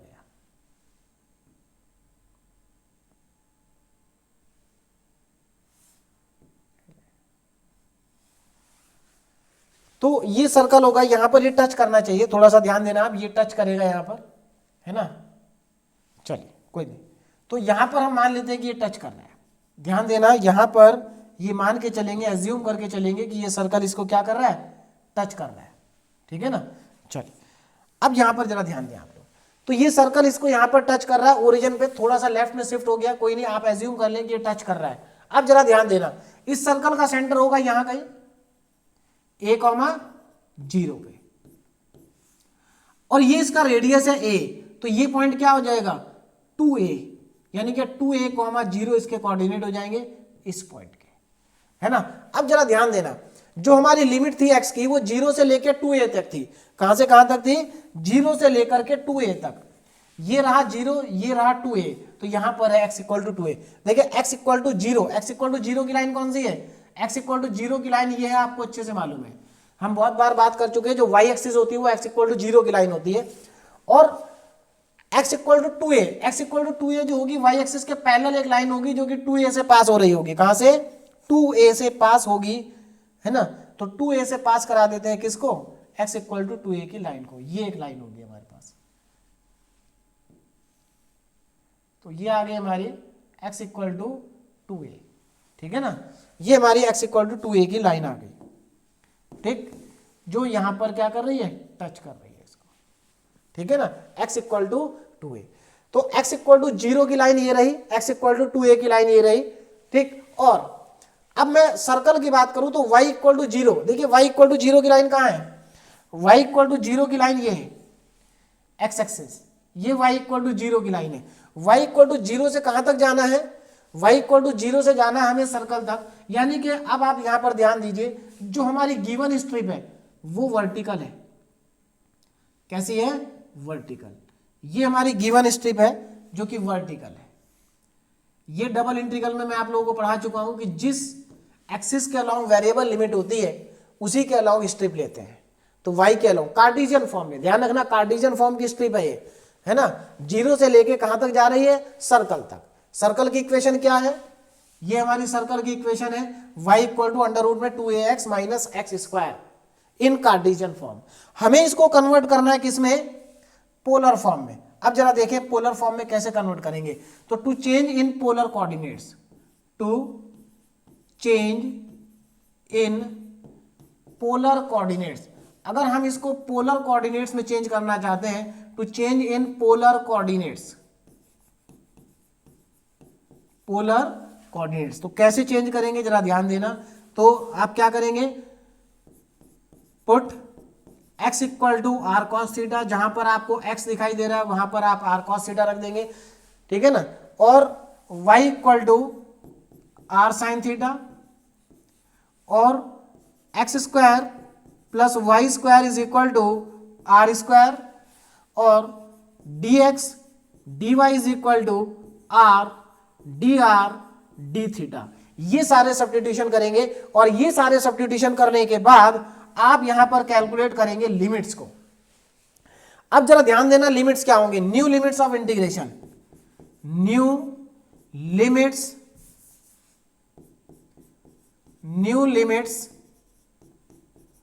Of integration. तो इंटीग्रेशन की हमारी न्यू लिमिट्स क्या होंगी जरा ध्यान देना। न्यू लिमिट्स ऑफ इंटीग्रेशन, देखो कहां से कहां तक वेरी करेगी लिमिट, ध्यान देना। देखो हमारा जो रिक्वायर्ड रीजन है ना, एक और इंपॉर्टेंट बात यहां पर ध्यान देना, देखिए हमें y इक्वल टू 0 से ऊपर जाना है, नीचे नहीं आना है। ये सर्कल मैंने पूरा बनाया है, लेकिन हमारा सर्कल का केवल आधा पार्ट ही रिक्वायर्ड है, ऊपर वाला, नीचे वाला पार्ट हमारे काम का नहीं है। इसको चाहे तो आप यहां से हटा भी सकते हैं, आप चाहे तो केवल आधा सर्कल बना सकते हैं। बुक में अगर आप देखेंगे तो आधा सर्कल बना होगा। अब ऐसा नहीं कि अगर आपने पूरा बना दिया तो गलत हो जाएगा, बिल्कुल गलत नहीं है, आप पूरा बनाइए, लेकिन आप स्ट्रिप केवल ऊपर वाले में ही लेंगे, नीचे वाले में नहीं, नीचे वाला रिक्वायर्ड रीजन नहीं है। तो मैं यहां पर न्यू लिमिट्स ऑफ इंटीग्रेशन के लिए हम क्या करते हैं, न्यू लिमिट्स ऑफ इंटीग्रेशन के लिए हमें पहले तो थीटा देखो कहां से कहां तक वेरी करेगा, जरा ध्यान देना। थीटा कहां से कहां तक वेरी कर रहा है, थीटा जो है हमारा वो 0 से लेकर के, देखिए यहां थीटा कितना होगा 0, एक्स एक्सिस पे थीटा कितना होगा 0 होगा, एक्स होगा 0, सॉरी एक्स नहीं थीटा, तो थीटा कितना होगा यहां पर 0 होगा, और यहां पर थीटा कितना होगा π/2 होगा, π/2 थीटा होगा π/2। चलिए तो यहाँ पर मैं थोड़ा सा ज़्यादा कंजेस्टेड हो गया, ये पॉइंट हटा देता हूँ, मार्क करना जरूरी नहीं है ना, यहाँ से ये पॉइंट हटा देता हूँ, ठीक है ना। चलिए, तो हमारा थीटा 0 से लेके π/2 तक वेरी कर रहा है, थीटा हमारा 0 से लेकर के π/2 तक क्या कर रहा है, वेरी कर रहा है। अब जरा ध्यान देना, अब यहां पर अब हमें क्या करना है, आर की लिमिट को लेना, और मैंने आपको बताया था आर हमेशा ओरिजिन से कंसीडर्ड होता है। तो मैं क्या करता हूं, ओरिजिन से एक स्ट्रिप ले लेता हूं, ओरिजिन से ले लेते हैं एक स्ट्रिप, ये रही, ओरिजिन से लेना है, ये लीजिए, तो ये हमारी एक स्ट्रिप आ गई ओरिजिन से। अब देखो, अब इसी पर लिमिट लेनी है, देखिए स्ट्रिप कहां से कहां तक वेरी कर रही है, 0 से लेकर के यहां तक। अब इसको कैसे निकालेंगे, अच्छा पहले थीटा की लिमिट लिख दें, थीटा 0 से लेकर के वेरी करेगा कहां तक, थीटा इज इक्वल टू π/2 तक, π/2। तो थीटा की लिमिट तो 0 से π/2 होगी, क्योंकि ये 0 से लेकर π/2 तक जाएगा। अच्छा, स्ट्रिप अगर मैं आर की बात करूं तो आर वेरी करेगा 0 से लेकर के कहां तक वेरी करेगा, जरा ध्यान देना। देखिए आर को कैसे निकालेंगे, आर कहां से कहां तक वेरी करेगा ये हमें कैसे पता चलेगा। देखिए आर को भी निकाल लेते हैं, कहां से कहां तक वेरी करेगा। एक काम करिए, आप ये जो सब्स्टिट्यूशन है ना, इस इक्वेशन में रख दीजिए, इस सब्स्टिट्यूशन को करिए इस इक्वेशन में। देखिए कौन सी इक्वेशन में सब्स्टिट्यूशन करना है, ध्यान दें इधर। देखो, आप चाहे तो यहां पर भी पुट कर सकते हैं, और सबसे आसान रहेगा इस जगह पर पुट कर दीजिए, ये वाला, यहां पर x की जगह r cos थीटा, y की जगह r sin थीटा, ये सारे सब्स्टिट्यूशन कर देंगे तो आपको यहां से r की वैल्यू मिल जाएगी। किसकी वैल्यू मिल जाएगी, r की वैल्यू। तो अब जरा ध्यान देना r कैसे आएगा, तो r कहां से कहां तक वेरी करेगा उसको मैं निकाल लेता हूं। देखो r का वेरिएशन, r देखो कहां से कहां तक वेरी करेगा, यहां से वैल्यू निकालेंगे x² + y² = 2ax से। तो इसमें मैं वैल्यू को कैलकुलेट कर रहा हूं, तो पहले मैं वैल्यू कैलकुलेट कर लेता हूं, जरा ध्यान देना। x² + y² = 2ax, इसमें वैल्यू को पुट करें, x की value r cos theta plus r sin theta = 2a, और x की जगह अगेन r cos थीटा। तो अब यहां पर देखो हमारे पास r² cos² theta plus r² sin² theta = 2a r cos theta आ जाएगा। तो मैं इसको नेक्स्ट स्लाइड पे लिख रहा हूं, जरा ध्यान देना कितना आएगा। ये हमारा आ जाएगा r² cos² theta plus r² sin² theta = 2a r cos theta, 2a r cos theta. अब क्या करना है, देखो यहां से r² कॉमन आ जाएगा, और अंदर बचेगा sin² theta plus cos² theta = 2a r cos theta. sin² theta cos² theta 1 होता है, तो ये हमारा आ गया r² = 2a r cos theta. यहां एक r से एक r कैंसिल आउट हो जाएगा, और यहां पर r की वैल्यू आएगी 2a cos थीटा। तो हमें लिमिट पता चल गई, लिमिट कहां से कहां तक है, यानी कि r जो है वो वेरी करेगा r = 0 से लेकर के r = 2a cos थीटा तक। देखिए कार्टेशियन फॉर्म को जब आप पोलर फॉर्म में कन्वर्ट कर रहे हैं तो सिंपल सब्स्टिट्यूशन आपको करना है, x की जगह r cos थीटा, y की जगह r sin theta, x² + y² की जगह r²। और इसमें सबसे इंपॉर्टेंट पार्ट होता है लिमिट को फाइंड करना, क्योंकि लिमिट को फाइंड करने के लिए आपको रीजन ड्रॉ करना पड़ेगा, है ना, कि रीजन में कहां से कहां तक वेरी कर रहा है। थीटा 0 से 90 और r जो है हमारा वेरी कर रहा है 0 से लेकर के 2a cos थीटा तक। अब मैं यहां पर इंटीग्रेशन को कैलकुलेट कर लेते हैं। तो पहले हम फॉर्मूला लिखे, क्या निकालना था हमें, इस इंटीग्रेशन को पहले कन्वर्ट करेंगे पोलर में। तो चलिए पहले लिख लेते हैं 0 से 2a, 0 से 2a, दूसरा इंटीग्रेशन 0 से √ 2ax, √ 2ax माइनस x², और x² + y² dy/dx, x² + y² dy and dx। ये हमारा क्वेश्चन है। इसको पहले कन्वर्ट करना है किसमें, इसको कन्वर्ट करना है हमें पहले पोलर फॉर्म में। तो पोलर फॉर्म में कन्वर्ट करते हैं, जरा ध्यान देना कैसे कन्वर्ट होगा। देखो पहले मैं यहाँ इंटीग्रल के साइन बना लेता हूँ, ये लीजिए इंटीग्रल। देखो पहली लिमिट थीटा की, थीटा कहाँ से कहाँ वेरी कर रहा है, 0 से लेके π/2 तक। थीटा वेरी कर रहा है 0 से लेके π/2 तक। आर कहाँ से कहाँ तक वेरी कर रहा है, ये रहा 0 से लेकर के 2a cos थीटा तक। और फंक्शन क्या है, x square plus y square, जिसकी जगह हम लिखेंगे आर स्क्वायर। dy dx की जगह क्या लिखा जाएगा, dx dy की जगह पर लिखा जाएगा आर dr d थीटा। तो यहां पर मैं लिख देता हूं r dr and d theta. तो ये हमारा कन्वर्जन हो गया पोलर फॉर्म में। अब बस इसको इवेल्युएट करना है। तो देखिए अगले स्टेप में क्या आएगा, यहां से आर स्क्वायर इंटू आर हो जाएगा आर क्यूब थीटा, तो 0 से π/2, दूसरा इंटीग्रेशन 0 से 2a cos theta r cube dr and d theta, ये मेरे पास आ जाएगा। अब इस सब्स्टिट्यूशन को हम यहां पर अप्लाई करते हैं। देखिए इसको अब हम यहां पर क्या करते हैं, सॉल्व कर लेते हैं। देखो ध्यान से देखो, r 2a cos थीटा, तो ये 2a cos थीटा किसकी लिमिट है, तो r की लिमिट है। तो r के रेस्पेक्ट में इंटीग्रेट करेंगे तो r की पावर 4 हो जाएगा। देखिए डबल इंटीग्रेशन को इवेल्युएट करना हम बहुत अच्छे से सीख चुके हैं। हम डबल इंटीग्रल के हमारे काफी सारे लेक्चर पहले ही ऑलरेडी हो चुके हैं, है ना।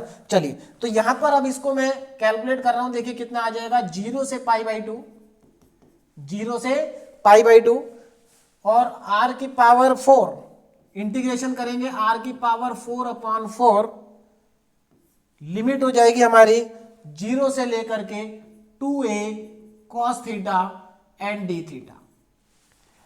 अब इसको थोड़ा सिंप्लीफाई करते हैं। देखिए कितना आएगा, लिमिट को अप्लाई करते हैं। देखिए 4 तो कांस्टेंट है, इसको मैं पहले ही बाहर लिख देता हूं 0 से π/2। देखिए 4 कांस्टेंट है, उसको इंटीग्रेशन से बाहर निकाल दिया। यहां पर बचा r की पावर 4। r की जगह पर जब आप 2a cos theta, 2a cos theta की होल पावर 4, अपर लिमिट लगा दी मैंने, माइनस लोअर लिमिट, तो लोअर लिमिट जब आप लगाएंगे तो 0 ही आ जाएगा, 0 की पावर 4 मतलब 0 ही आएगा। तो ये हमारे पास आ जाएगा और d थीटा। अब यहां पर नेक्स्ट स्टेप में देखिए कितना आ जाएगा आंसर, 1/4 0 से लेकर के π/2 तक, 2 की पावर 4 कितना होता है 16, a की पावर 4 एंड cos की पावर 4 थीटा और d थीटा। नेक्स्ट स्टेप में देखिए 16 बाहर आ जाएगा, 16/4, अंदर क्या बचेगा 0 से लेकर के π/2 तक cos की पावर 4 थीटा d थीटा। अब ये 0 से π/2 तक cos की पावर 4 थीटा d थीटा। देखिए वैसे तो हम इसको यहां पर इवेल्युएट कर सकते हैं 12th वाले मेथड से भी, जो हमने क्लास 12th में पढ़ा था। क्लास 12th में इस टाइप के हम बहुत सारे क्वेश्चन कर चुके हैं, है ना। तो हम इसको इवेल्युएट कर सकते हैं फॉर्मूला अप्लाई करने के बाद cos 2 थीटा का। लेकिन हम इसको इवेल्युएट नहीं करेंगे। क्यों नहीं करेंगे, क्योंकि इसको इवेल्युएट करने के लिए हमारा जो अब आगे नेक्स्ट टॉपिक आएगा ट्रिपल इंटीग्रल के बाद बीटा गामा फंक्शन, वहां पर इस तरह के फंक्शन को इवेल्युएट करने के लिए हमारे पास डायरेक्ट फॉर्मूला होते हैं और उस डायरेक्ट फॉर्मूले से हम इसकी वैल्यू डायरेक्ट निकाल सकते हैं, हमें कोई इंटीग्रेशन करने की जरूरत नहीं पड़ेगी। तो अभी क्योंकि हमने वो पढ़ा नहीं है ना, तो मैं क्या करता हूं यहां पर इसकी डायरेक्ट वैल्यू लिख देता हूं। उसके बाद जब हम इसको पढ़ लेंगे, जब हम इसको क्या करेंगे पढ़ लेंगे, तो पढ़ने के बाद आपको ये समझ में आ जाएगा कि हमने ऐसा क्यों लिखा था। तो अभी फिलहाल एक लेक्चर 2 लेक्चर बाद वो हमारा टॉपिक आ ही जाएगा। तो अभी फिलहाल आप याद रखिए ये जो वैल्यू है 0 से π/2 cos की पावर 4 थीटा d थीटा, इसकी जो वैल्यू हमारे पास आएगी, देखिए क्या आएगी जरा ध्यान देना। इसकी वैल्यू हमारे पास आएगी 3 × 1 अपॉन में आएगा, देखिए ऊपर आएगा हमारा 3 × 1, अपॉन में आएगा 4 × 2 और मल्टीप्लाई में आएगा π/2। ये एक्चुअल में फॉर्मूले से आता है। कैसे आता है ये मैं 2 लेक्चर के बाद आपको बता दूंगा। फिलहाल आप इसको याद कर लीजिए। नहीं तो दूसरा तरीका है कि जैसे हमने 12th में पढ़ा था वैसे करेंगे, लेकिन उसमें लगेगा समय। ये काफी बड़ा क्वेश्चन बन जाएगा अगर हम 12th के मेथड से करेंगे तो हमें इसके लिए हमारे पास डायरेक्ट फॉर्मूला है। मैं 2 लेक्चर के बाद आपको उस फॉर्मूले का हम डेरिवेशन भी करेंगे और उस फॉर्मूले के ऊपर बेस्ड हम बहुत सारे क्वेश्चन भी सॉल्व करेंगे। तो फिलहाल अभी आप याद कर लीजिए cos की पावर 4 थीटा d थीटा की जो वैल्यू होगी ना, वो आपकी 3 × 1/4 × 2 × π/2 होगी। ये फॉर्मूले से आती है एक्चुअल में। तो यहां से देखो ये 4 से 4 हमारा कैंसिल हो जाएगा, 4 से 4 कैंसिल हो जाएगा। अच्छा यहाँ पर हमने a की पावर 4 नहीं लिखा है, a की पावर 4 भी हमारे पास है यहाँ पर, a की पावर 4, तो मैं फिलहाल यहाँ लिख देता हूँ a की पावर 4, है ना। a की पावर 4 कांस्टेंट है, इंटीग्रेशन से बाहर रहेगा, तो यहाँ पर हमारे पास जो है a की पावर 4 को मैं इधर लिख लेता हूँ, देखिए, तो इज इक्वल टू 16 a की पावर 4, तो ये 16 कट गया 4 टाइम्स, तो हमारे पास देखिए आंसर कितना आ जाएगा, आंसर हमारे पास आ जाएगा इज इक्वल टू में 4, यहां 4 से एक मिनट 16 नहीं, 16 नहीं है हमारे पास, ये तो हमने पहले कैंसिल कर दिया था, ये हमारे पास 4 है, कितना है 4, देखें जरा, तो ये हमारे पास आ रहा है 4 a की पावर 4, और 4 से 4 कट जाएगा, तो यहां ऊपर बचेगा 3 और नीचे बचेगा 2 2 जा 4, तो ऊपर आया हमारे पास 3 और नीचे आया 4, और क्या बचा पाई और a स्क्वायर, 3/4 पाई और a की पावर 4, ये हमारा इस क्वेश्चन का फाइनली आंसर भी आ जाएगा, ठीक है ना, ये इस क्वेश्चन का आंसर होगा। बात समझ में आ रही है, 3/4 पाई a की पावर क्या आ जाएगी 4 आ जाएगी, ये इस क्वेश्चन का हमारा फाइनली आंसर आ जाएगा। तो अभी फिलहाल इतने पार्ट को 0 से π/2 cos 4 थीटा d थीटा की वैल्यू को आप चाहे तो अभी देखिए 2 लेक्चर के बाद ये समझ में आ जाएगी कि वैल्यू कैसे आई है, ठीक है, तो अभी इसको छोड़ दें, ये मैं आपको 2 लेक्चर के बाद बता दूंगा कैसे आता है। चलिए अब आगे नेक्स्ट क्वेश्चन हमारे पास है, इवेल्युएट 0 से 2, 0 से, देखिए एग्जैक्टली सेम ही क्वेश्चन है, लगभग ज्यादा अंतर नहीं है। देखो यहां पर हमारे पास 0 से 2 है, 0 से 2ax माइनस एक्स स्क्वायर था, यहां पर आप देखें तो ये 0 से 2 a नहीं है, बस a की वैल्यू यहां पर आप ऐसा सोच सकते हैं 1 है, और 0 से 2x माइनस एक्स स्क्वायर, बस ये जो फंक्शन लिखा है ये थोड़ा सा डिफरेंट है, मतलब ये 90% क्वेश्चन वैसा ही है जैसा मैंने अभी अभी किया है। एक बार जरा देखें कैसे होगा, मैं थोड़ा सा आपको इसमें बता देता हूं, उसके बाद आगे आप अपने आप कर लेंगे। देखो तो यहां पर देखिए क्या होगा, लिमिट्स ऑफ इंटीग्रेशन, पहले हम क्वेश्चन लिख लेते हैं। क्वेश्चन क्या है हमारे पास, फंक्शन जो हमें दिया डबल इंटीग्रल 0 से 2, दूसरा इंटीग्रल है 0 से लेकर के अंडर रूट में 2x माइनस एक्स स्क्वायर। ये सभी क्वेश्चन जो मैं आपको करा रहा हूं, ये सब क्वेश्चन यूनिवर्सिटी एग्जाम में आ चुके हैं इससे पहले, है ना, सब हमारे ये क्वेश्चन आ चुके हैं, तो इस चीज का ध्यान रखें, सभी इंपॉर्टेंट क्वेश्चन है, सारे क्वेश्चन आपको आने चाहिए। 2x स्क्वायर माइनस 2x, चलिए तो यहां पर है अंडर रूट में 2x माइनस एक्स स्क्वायर, और फंक्शन यहां पर क्या लिखा है x dy dx divided by under root में x square plus y square, ये हमारा क्वेश्चन है। चलिए अब इसको देखो क्या करना है, बिल्कुल सेम है जैसा अभी अभी किया, सेम एग्जैक्टली वैसा ही क्वेश्चन है। तो यहां पर हमारे पास पहले लिख लेते हैं limits of integration, limits of integration. तो देखिए लिमिट्स ऑफ इंटीग्रेशन क्या है, तो ये y की लिमिट है, ये x की लिमिट है, तो x कहां से कहां तक वेरी करेगा, x वेरी करेगा 0 से लेकर के 2 तक, तो x जो है वो 0 से लेकर के कहां तक वेरी कर रहा है 2 तक। और अगर मैं y की बात करूं तो y देखिए कहां से कहां तक वेरी करेगा, y हमारा वेरी करेगा 0 से लेकर के y equal to under root of 2x minus x square तक। अब अगेन हमें इसको सिंप्लीफाई करना पड़ेगा जैसे अभी हमने लास्ट क्वेश्चन में किया था, और ये लास्ट क्वेश्चन से थोड़ा सा आसानी पड़ेगा आपको। Y square is equal to 2x minus x square, x square को लेफ्ट में ले आएंगे, x square plus y square is equal to 2x। अब इस 2x को x के साथ ले आएंगे तो यहां पर फिर से परफेक्ट स्क्वायर बनेगा, परफेक्ट स्क्वायर। देखिए क्या बनेगा, x square minus 2x plus y square equal to में 0। अब इसमें यहां पर आपको ऐड करना पड़ेगा +1 और -1, तो x square minus 2x plus 1 minus 1 plus y square equal to में 0। तो यहां पर आप देख सकते हैं पहली 3 टर्म परफेक्ट स्क्वायर बना रही है, परफेक्ट स्क्वायर। तो यहां से हमें मिल जाएगा, देखिए यहां से हमें क्या मिलेगा, x माइनस 1 का होल स्क्वायर। देखो x square minus 2x plus 1 जो है ये x माइनस 1 का होल स्क्वायर है, plus y square is equal to 1। इसका मतलब क्या हुआ, इसका मतलब ये हुआ इस सर्कल का जो सेंटर है, इस सर्कल का जो सेंटर है वो 1,0 पर है और जो रेडियस है वो 1 है। तो ये एक सर्कल की इक्वेशन है जिसका सेंटर 1,0 पे है और रेडियस कितना है 1 है। ठीक, अब हम इस सर्कल को ड्रॉ करना पड़ेगा हमें। तो चलिए एक्स और वाई एक्सिस को ड्रॉ कर लेते हैं। पहले जैसा ही डायग्राम है बिल्कुल, ठीक है ना, पहले जैसा ही डायग्राम है। मैं पहले सर्कल को ड्रॉ कर लेता हूं। देखिए सर्कल, ये मेरा आ गया सर्कल। अब हम ड्रॉ करते हैं एक्स और वाई एक्सिस को, एक्स एंड वाई एक्सिस। तो यहां पर मैं ले लेता हूं वाई एक्सिस, ये मेरे आ गई वाई एक्सिस और इधर आ गई हमारी, एक मिनट, हाँ एक्स एक्सिस, वाई एक्सिस को हमें यहां लेना पड़ेगा, वाई एक्सिस इधर आएगी क्योंकि ये सर्कल टच करेगा, है ना, ये क्या करना चाहिए, टच करना चाहिए।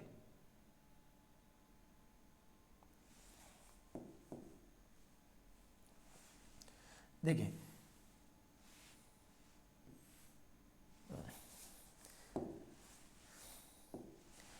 लाइन हमारी यहां पर आएगी, वाई एक्सिस इस तरह से, तो ये होगी हमारी वाई एक्सिस। अब एक्स एक्सिस देखिए, एक्स एक्सिस, अब एक्स एक्सिस इस तरह से होगी, ये होगी हमारी एक्स एक्सिस, ठीक है ना। तो एक्स एक्सिस और वाई एक्सिस दोनों मैंने ड्रॉ कर दिया है, ठीक है ना, ये हमारी एक्स एक्सिस और ये हमारी वाई एक्सिस। अब इस सर्कल का जो सेंटर है वो कहां पर है, 1,0 पर, रेडियस कितना है 1। तो इसका मतलब ये देखिए रेडियस यहां से यहां तक 1, फिर यहां से यहां तक 1, तो ये पॉइंट हो गया 2। तो हमारी जो लिमिट है, एक्स की लिमिट देखो कहां से कहां तक है, 0 से लेकर 2 तक। अब x इक्वल टू 0 कहां पर है, x इक्वल टू 0 तो यही है y एक्सिस, और x इक्वल टू 2 कहां पर होगा, x इक्वल टू 2 हमारे पास एक लाइन होगी जो कि y एक्सिस के पैरेलल है, जो यहां से पास होगी इस तरह से, ठीक है ना। ये इस तरह से हमारे पास एक लाइन होगी, ये लीजिए इस तरह से एक लाइन होगी, इसको मैं ऊपर ले जाता हूं, ये लाइन। तो ये जो लाइन है ये किसकी है, x इक्वल टू 2 की लाइन है, x इक्वल टू 2 की ये हमारी क्या आ गई, लाइन आ गई है, x इक्वल टू 2। ठीक, तो x इक्वल टू 0 से लेकर x इक्वल टू 2 हम चले गए। उसके बाद y देखो कहां से कहां तक वेरी कर रहा है, y 0 से लेकर के वेरी कर रहा है, 0 से कहां तक, सर्कल तक, यानी कि y इक्वल टू 0 की लाइन तो यही है हमारी, y इक्वल टू 0, तो इसका मतलब सर्कल तक है, तो ऊपर जाएंगे। तो यहां पर अगर हम देखें तो हमारी जो गिवन स्ट्रिप है, गिवन स्ट्रिप हमारी वर्टिकल है, ये गिवन स्ट्रिप है, ठीक है। लेकिन हमें कन्वर्ट करना है इसको पोलर फॉर्म में, तो कैसे कन्वर्ट करेंगे जरा ध्यान देना। तो ये सब चीजें हमने निकाल लिया। अब हम क्या करेंगे, to change in polar coordinate, to change in polar coordinates. तो चलिए इसको पोलर कोऑर्डिनेट्स में चेंज कर देते हैं। देखिए कैसे चेंज होगा पोलर कोऑर्डिनेट्स में, जरा ध्यान दें। देखिए यहां पर इसको पोलर कोऑर्डिनेट्स में चेंज करने के लिए हम क्या करेंगे, सबसे पहले तो थीटा को देखिए, सबसे पहले पुट करेंगे, सब्स्टिट्यूशन करेंगे, put x is equal to r cos theta, y is equal to r sine theta, x square plus y square is equal to r square, dx dy is equal to r d r d theta. ये सारे substitution हमें करने पड़ेंगे, ठीक है। इन सब substitution को करने के बाद हम new limits of integration find करेंगे। तो जरा आप यहां पर ध्यान दें, न्यू लिमिट्स ऑफ इंटीग्रेशन। तो देखिए इंटीग्रेशन की नई लिमिट क्या होगी हमारी, है ना। देखो अब यहां पर अगर मैं थीटा की बात करूं तो थीटा हमारा 0 डिग्री से स्टार्ट होगा और थीटा हमारा π/2 तक जाएगा। अब फिर से वही चीज रिपीट हो रही है, जो सर्कल का केवल ऊपर वाला पार्ट लेना, नीचे वाला नहीं लेना। अगर अभी भी कंफ्यूजन हो रहा है कि ऊपर वाला क्यों ले रहा है, तो आप देखिए गिवन लिमिट को देखिए। गिवन लिमिट क्या है, y इक्वल टू 0 से लेकर के सर्कल तक, यानी कि ऊपर को जाना है, ठीक है। तो ये हमारे पास कहां पर, फर्स्ट क्वाड्रेंट में है। 0 से हमें कहां जाना है, y की वैल्यू 0 से लेके इस सर्कल तक जा रही है। ध्यान देना, y की वैल्यू केवल ऊपर है, नीचे नहीं है, पॉजिटिव वैल्यू है केवल। तो न्यू लिमिट ऑफ इंटीग्रेशन, तो थीटा की लिमिट तो हमें पता चल रही डायरेक्टली, थीटा कहां से कहां तक है, थीटा वेरी कर रहा है 0 डिग्री से लेकर के 90 डिग्री तक, मतलब π/2 तक। थीटा वेरी कर रहा है 0 से लेकर के π/2 तक। अब बात करते हैं कि r कहां से कहां तक वेरी करेगा। r के लिए फिर से हमें निकालना पड़ेगा, है ना। r कहां से कहां तक वेरी करेगा, तो r के लिए आप क्या कर सकते हैं, अब x की जगह x square r cos theta और y की जगह r sin थीटा पुट करना पड़ेगा। कहां पर पुट करें, यहीं पर पुट कर दें इस वाली इक्वेशन में। अगेन देखिए यहां पर आप पुट कर दें तो आपके पास ये यहां देखो, ये इसमें पुट कर दें x की जगह r cos थीटा, y की जगह r sin थीटा, तो यहां से आपको r मिल जाएगा। तो चलिए मैं इसमें पुट कर देता हूं, देखिए जरा ध्यान से। तो यहां पर मैं लिमिट्स को पुट करने, x हमारी इक्वेशन क्या है, x square plus y square is equal to 2x। इसमें x की जगह r cos थीटा, y की जगह r sin थीटा पुट कर दें तो देखिए कितना आएगा। अब जरा यहां पर ध्यान दें, x की जगह r cos थीटा, तो r cos थीटा का whole square plus r sin theta का whole square is equal to 2x है। तो x की जगह पर भी आ जाएगा r cos थीटा। यहां से सिंप्लीफाई करें तो r square cos square theta plus r square sin square theta is equal to 2r cos theta. ठीक है, चलिए यहां से r स्क्वायर को कॉमन ले लेंगे तो ये sin square theta plus cos square theta तो 1 ही बन जाएगा, 2r cos थीटा। चलिए पूरा क्वेश्चन ही कंप्लीट हो जाएगा। तो यहां से हमारे पास ये 1 हो गया, r की वैल्यू कितनी आ जाएगी, 2 cos थीटा। इसका मतलब जो हमारी लिमिट है वो कहां से कहां तक वेरी कर रही है। देखिए जो हमारी लिमिट है ना, ये r इक्वल टू 0 से लेकर के r equal to 2 cos theta तक जा रहे हैं हम। r इक्वल टू 0 से लेकर के r equal to 2 cos theta तक जा रहे हैं। तो हमें क्या करना पड़ेगा, एक स्ट्रिप लेनी पड़ेगी।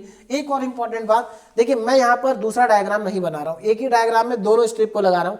आप चाहे तो सेपरेट डायग्राम बना सकते हैं, एक कार्टेशियन के लिए और एक पोलर के लिए, और एक ही डायग्राम में भी कर सकते हैं, इससे समय बचेगा।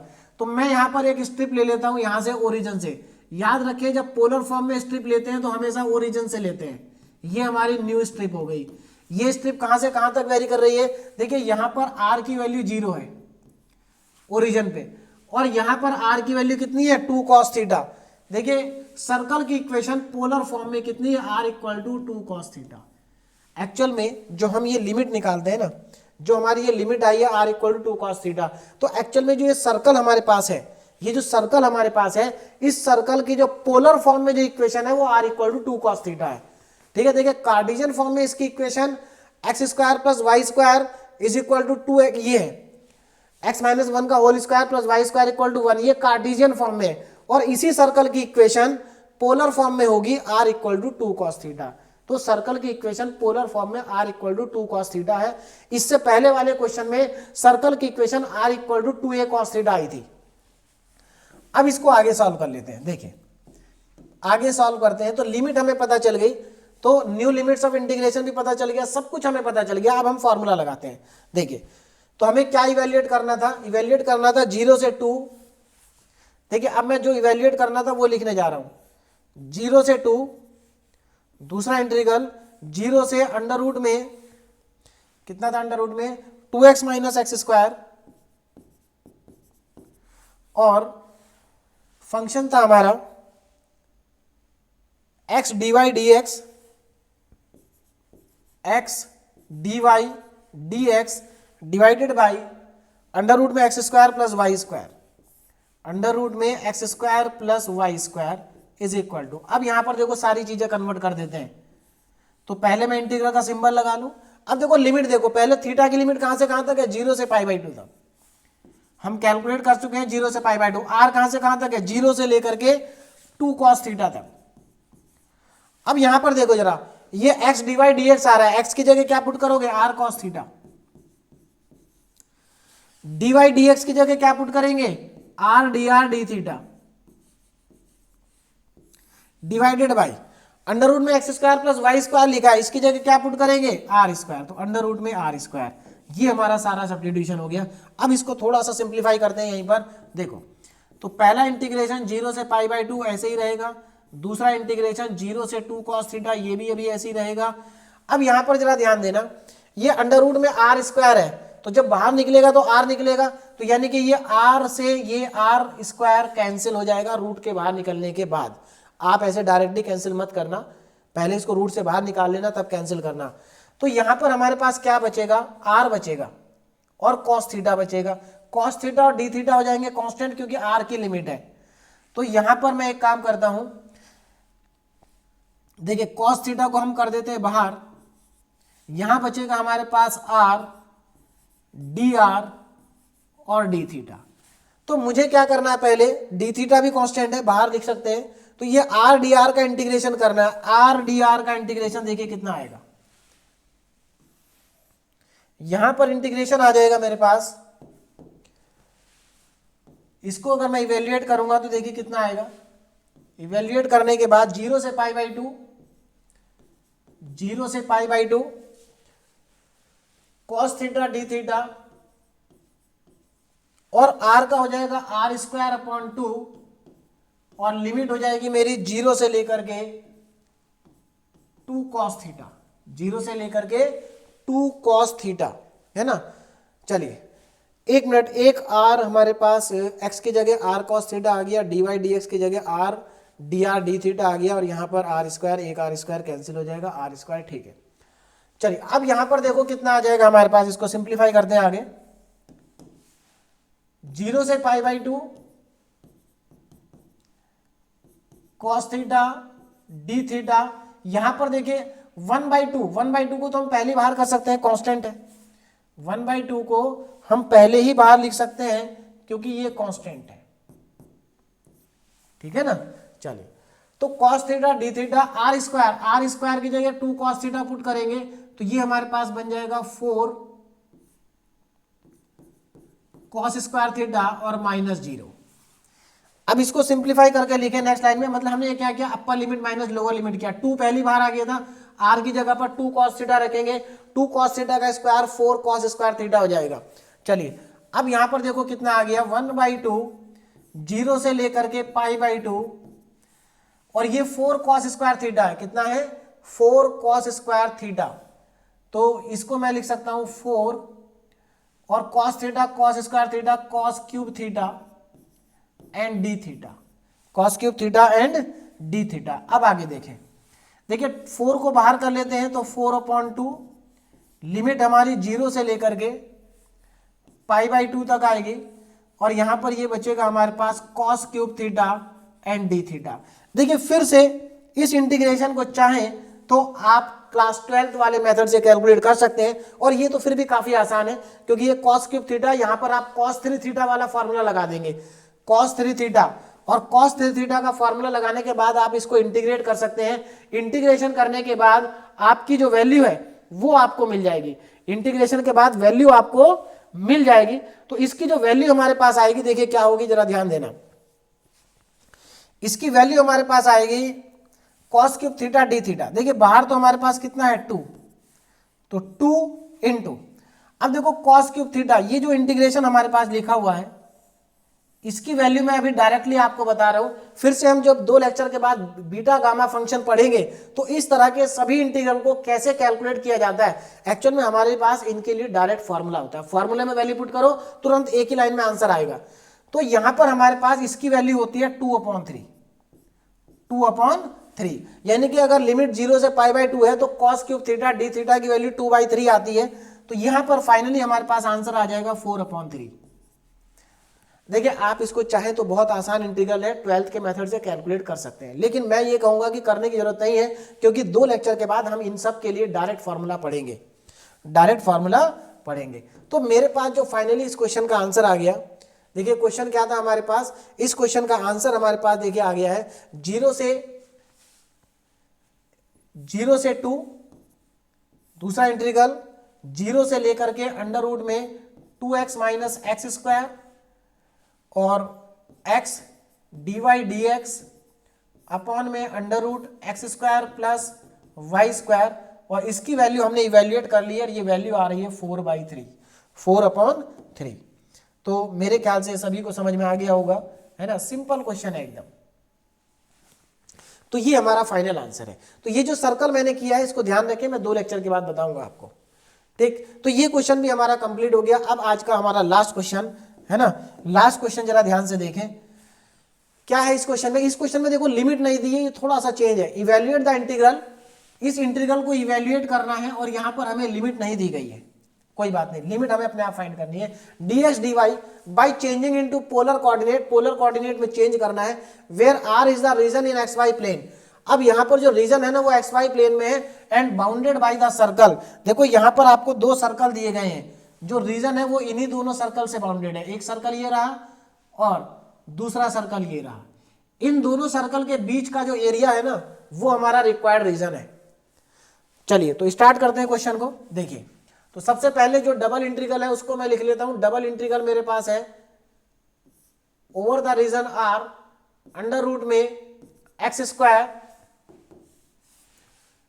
अंडर रूट में x square plus y square d x d y, ये हमारा इंटीग्रल है ओवर द रीजन आर। इसको पोलर कोऑर्डिनेट में कन्वर्ट करना है और उसके बाद इसको कैलकुलेट करना है। चलिए तो यहां पर सबसे पहले हमारे पास लिमिट्स तो इस बार नहीं है, लिमिट हम यहां पर निकालेंगे इस बार इसकी डायग्राम से। देखिए तो सबसे पहले मैं इसका रीजन ड्रॉ कर लेता हूं क्योंकि लिमिट हमारे पास नहीं है। तो चलिए रीजन को ड्रॉ करते हैं। रीजन अगर आप यहां पर ध्यान दें तो आपको यहां पर दो सर्कल बनाने हैं, दो कंसेंट्रिक सर्कल है ना। देखिए एक सर्कल की अगर मैं बात करूं, पहला चले सर्कल देखें एक बार। पहला सर्कल क्या है हमारे पास, x square plus y square is equal to 4। X square plus y square is equal to 4। X square plus y square is equal to 4।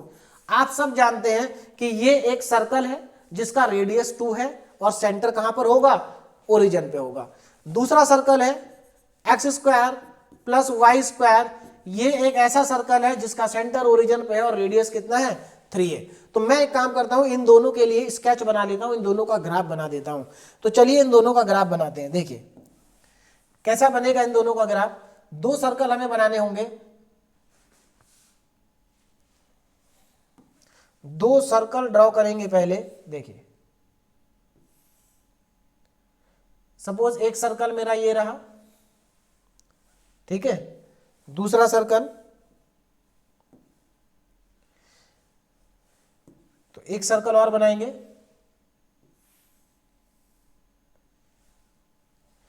एक चलिए एक सर्कल हमें और ड्रॉ करना है, मान लीजिए ये है। तो ये दोनों सर्कल एक दूसरे के ऊपर होंगे कंसंट्रिक, इस तरह से होंगे, ठीक है ना। अब यहां पर मुझे ड्रॉ कर लेता हूं मैं एक्स एक्सिस और वाई एक्सिस। देखिए दोनों ही सर्कल का सेंटर ओरिजिन पर है, तो दोनों सर्कल का सेंटर अगर ओरिजिन पर है तो मुझे एक्स एक्सिस और वाई एक्सिस इनके मिडिल से इस तरह से, ये आ गई मेरे पास वाई एक्सिस, ठीक है ना, और इधर से आ जाएगी एक्स एक्सिस, ये रही हमारी एक्स एक्सिस, ठीक है। दोनों का सेंटर कहां पर है, ओरिजिन पर। देखिए x axis and y axis, x axis and y axis. अब जरा यहां पर ध्यान देना। देखिए इन सर्कल के, ये जो सर्कल है हमारे पास, जो where r is the region in x y plane bounded by the circle, हमें ऐसा रीजन देखना है जो इन दोनों सर्कल से बाउंडेड हो, यानी कि दोनों सर्कल के बीच में हो। अब ध्यान देना ये वाला एरिया नहीं आएगा इसमें, क्यों, क्योंकि ये वाला एरिया इस अंदर वाले सर्कल के अंदर है। केवल हमें ऐसा देखना है जो दोनों सर्कल के बीच में हो। तो दोनों सर्कल के बीच में जो एरिया है वो एरिया आपका देखो ये है, ये वाला एरिया अगर आप देखेंगे तो ये दोनों सर्कल के बीच में है, ये वाला एरिया है ना, ये एरिया है हमारा रिक्वायर्ड एरिया। तो ये रिक्वायर्ड रीजन है जिसमें हमें इंटीग्रेशन करना है, this is the required region, ठीक। चलिए अब देखो जरा, अब यहां पर अगर आप देखें तो चलिए ये तो हमारे पास x square plus y square equal to 4, x square plus y square equal to 9 आ गया है। हमें अब इसको कन्वर्ट करना है किसमें, पोलर कोऑर्डिनेट्स में। तो to change into polar coordinates, देखिए क्या करेंगे, to change into polar coordinates, to change into polar coordinates, into polar coordinates. तो क्या करना पड़ेगा इसको पोलर कोऑर्डिनेट्स में चेंज करने के लिए, तो फिर से वही सेम स्टेप पुट कर देंगे, सब्स्टिट्यूशन करेंगे। Put x equal to r cos theta y is equal to r sine theta. देखिए x की value r cos theta, y की वैल्यू आर साइन थीटा, और x square plus y square, x square plus y square is equal to r square. तो x square plus y square की जगह are square put कर देंगे, D x d Y की जगह पर r d r और डी थीटा रख देंगे, आर डी आर और डी थीटा को सब्स्टिट्यूट कर देंगे। अब आगे देखिए, इतना सब्स्टिट्यूशन हम करेंगे तो हमें पोलर कोऑर्डिनेट में सारी वैल्यूज मिल जाएंगी, ठीक है ना, पोलर कोऑर्डिनेट में सारी वैल्यूज मिल जाएंगी। तो चलिए मैं यहां पर पहले न्यू लिमिट्स ऑफ इंटीग्रेशन लिख लेता हूं, न्यू लिमिट्स ऑफ इंटीग्रेशन। देखिए new limits of integration, region हमने ड्रॉ कर दिया है। अब न्यू लिमिट जरा ध्यान देंगे। देखो इस पर्टिकुलर केस में अगर हम ध्यान से देखें तो जो हमारा थीटा है वो कहां से कहां तक वेरी करेगा। देखो थीटा को देखिए यहां पर थीटा 0 है, यहां पर थीटा क्या है, 0 है। और जब आप यहां से घूमना स्टार्ट करेंगे तो इस बार डायग्राम यहां तक नहीं है, ध्यान देना, इस बार डायग्राम यहां तक नहीं है, यहां से स्टार्ट हो गया, पूरा डायग्राम यहीं तक है। यानी कि आपका जो थीटा है वो 0 से लेकर के 2 पाई तक जा रहा है। इस बार थीटा जो है वो 0 से पाई बाई 2 नहीं है, पूरा सर्कल है, ये पूरा रीजन हमारा रिक्वायर्ड है। तो यहां पर थीटा, जब आप थीटा को यहां से घुमाना शुरू करेंगे तो ये थीटा पूरा 2 थीटा घूम जाएगा, मतलब 2 पाई घूम जाएगा ये। तो थीटा यहां पर 2 पाई है, तो थीटा की लिमिट क्या हो गई, थीटा वेरी करेगा 0 से लेकर 2 पाई तक। तो थीटा कहां से कहां तक है, 0 से लेकर के थीटा हमारा 2 पाई तक है। और अगर मैं बात करूं आर की, तो आर की लिमिट कहां से कहां तक है, 0 से लेकर के, अब देखो आर मुझे कैलकुलेट करना पड़ेगा, 0 नहीं है इस बार, सॉरी 0 नहीं है आर। देखो अब जरा ध्यान देना, आर कहां से कहां तक वेरी कर रहा है। तो उसके लिए मैं पहले एक स्ट्रिप लेता हूं, स्ट्रिप कहां से लेंगे, ओरिजिन से, इस तरह से स्ट्रिप लेंगे ओरिजिन से। अब जरा ध्यान देंगे ओरिजिन से कैसे स्ट्रिप ली जाएगी। देखिए ये होगी हमारी स्ट्रिप, इस तरह से। अब इस स्ट्रिप में भी अगर आप ध्यान दें तो इस स्ट्रिप में जो आपका रिक्वायर्ड रीजन है वो यहां से स्टार्ट हो रहा है और यहां तक है। यानी कि मुझे ये देखना पड़ेगा जो अंदर वाला सर्कल है उसका रेडियस कितना है और बाहर वाले सर्कल की इक्वेशन क्या है। तो हमें एक्चुअल में सर्कल की इक्वेशन फाइंड करनी करेगी पोलर फॉर्म में। तो सबसे पहले मैं सर्कल की इक्वेशन निकाल लेता हूं पोलर फॉर्म में। कैसे निकलेगी सर्कल की इक्वेशन पोलर फॉर्म में, जरा देखें। देखो यहां पर ये जो दोनों की दोनों इक्वेशन लिखी है ना, इन इक्वेशन से हमारा सर्कल की इक्वेशन आ जाएगी कि पोलर फॉर्म में। देखो x square plus y square equal to 4 है।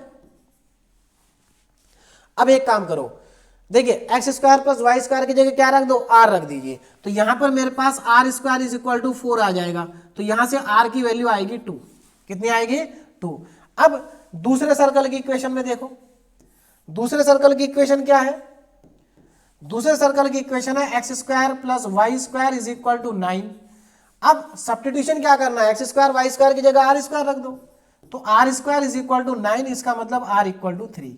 तो यहां से हमारे पास सर्कल की 2 इक्वेशन आ गई पोलर फॉर्म में। देखिए पहले सर्कल की इक्वेशन पोलर फॉर्म में आर इक्वल टू 2 है और दूसरे सर्कल की इक्वेशन पोलर फॉर्म में आर इक्वल टू 3 है। देखिए ध्यान देना, ये सर्कल की इक्वेशन है पोलर फॉर्म में। भले ही यहां पर लग रहा है कि रेडियस इक्वल टू 2 है एक्चुअल में रेडियस ही है। क्या है, रेडियस है। देखिए ऐसा सर्कल जिसका सेंटर ओरिजिन पे होता है, अगर हमें उसकी पोलर फॉर्म में इक्वेशन लिखनी हो तो उसकी पोलर फॉर्म में equation simple r equal to जो भी रेडियस होगा वो लिखा जाएगा।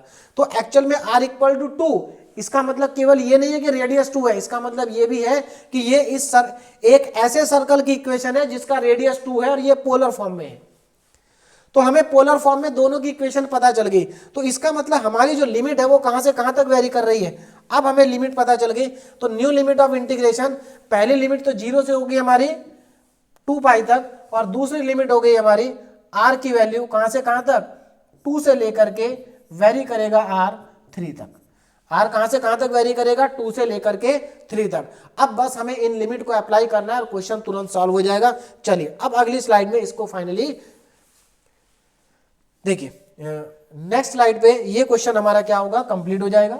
देखें जरा, चलिए तो हमारे पास क्या बचा लास्ट में, हाँ अब मैं इस फंक्शन को लिख रहा हूं डबल इंटीग्रेशन।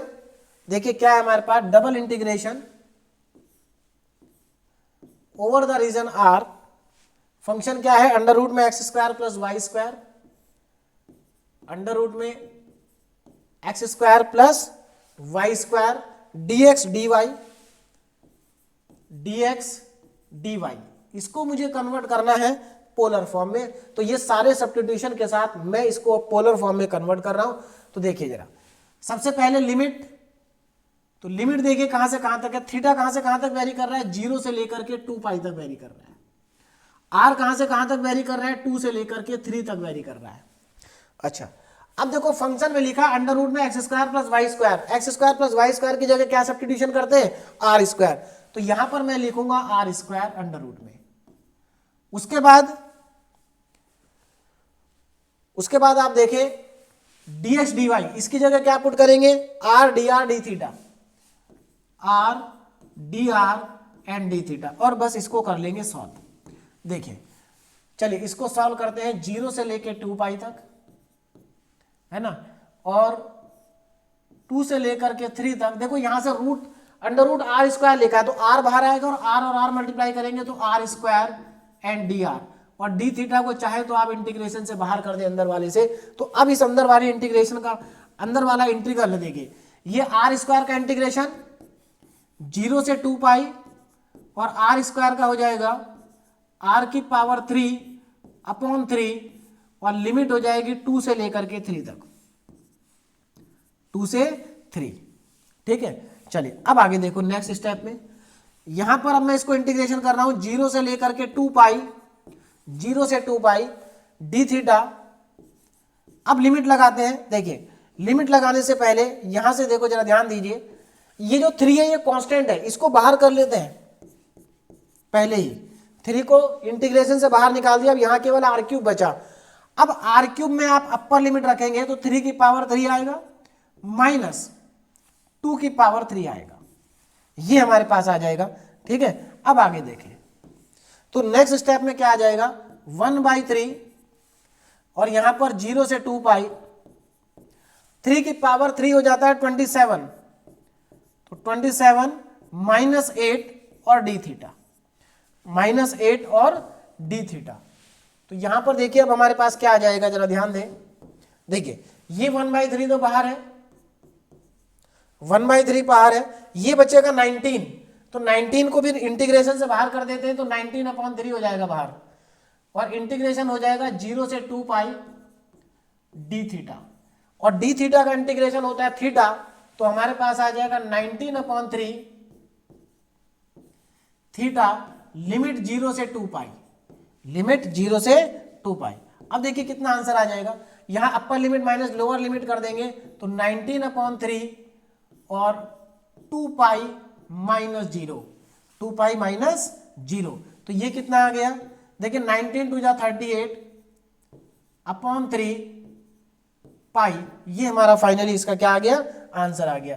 देखिए वैल्यू हमारी क्या आ गई, तो मैं यहां पर आंसर लिख देता हूं, double integral over the region r under root में x square plus y square d x d y, तो इसकी वैल्यू हमारे पास आ गई है 38/3 पाई आफ्टर द इंटीग्रेशन। तो देखिए ये मैंने आप लोगों को 4 क्वेश्चन मैंने आप लोगों को कराए है ना, चारों ही बहुत इंपॉर्टेंट क्वेश्चन थे, यानी कि चेंज ऑफ वेरिएबल के अब तक मैं आप लोगों को टोटल 7 क्वेश्चन करा चुका हूं है ना। 3 क्वेश्चन लास्ट लेक्चर में कराए थे, 4 क्वेश्चन आज हो गए 7 क्वेश्चन, और ये 7 के 7 क्वेश्चन बहुत ज्यादा इंपॉर्टेंट है। अगर इतने क्वेश्चन आप कर लेंगे तो चेंज ऑफ वेरिएबल का क्वेश्चन जो यूनिवर्सिटी में आएगा वो आपका हो जाएगा, क्योंकि चेंज ऑफ वेरिएबल का एक लेक्चर हमारा और बचा है जिसमें हम पढ़ेंगे triple integral using change of variable, लेकिन वो लेक्चर बहुत ज्यादा इंपॉर्टेंट नहीं है क्योंकि वहां से जनरली क्वेश्चन एग्जाम में नहीं आते हैं। अब सिलेबस में है तो आ भी सकता है, इसलिए मुझे तो कंप्लीट कराना है क्योंकि मेरा टारगेट ये है कि आपका पूरा 100% सिलेबस मैं पूरा कराऊंगा, ठीक है, जिससे कि आप 70 आउट ऑफ 70 मार्क्स भी स्कोर कर सकते हैं। ठीक है, तो ये क्वेश्चन हमारा कंप्लीट हो गया। इसके बाद 2 क्वेश्चन आपके लिए प्रैक्टिस के हैं, बिल्कुल सिमिलर क्वेश्चन है जैसे मैंने कराए हैं, आराम से हो जाएंगे अगर आप सिंपली जो मेथड मैंने आपको बताया है, जो स्टेप बाय स्टेप मैंने आपको क्वेश्चन सॉल्व करना सिखाया है, अगर आप ऐसे ही आगे बढ़ेंगे तो ये क्वेश्चन बहुत ही इजीली आपसे सॉल्व हो जाएंगे, ठीक है ना। अब हमारा जो नेक्स्ट लेक्चर होगा वो होगा triple integral using change of variable, और उसके बाद हम स्टार्ट करेंगे बीटा गामा फंक्शन, जो कि एक बहुत ही आसान टॉपिक और बहुत ही इंपॉर्टेंट टॉपिक है, ठीक है। तो अभी आप ये क्वेश्चन प्रैक्टिस करें। Okay, thank you so much.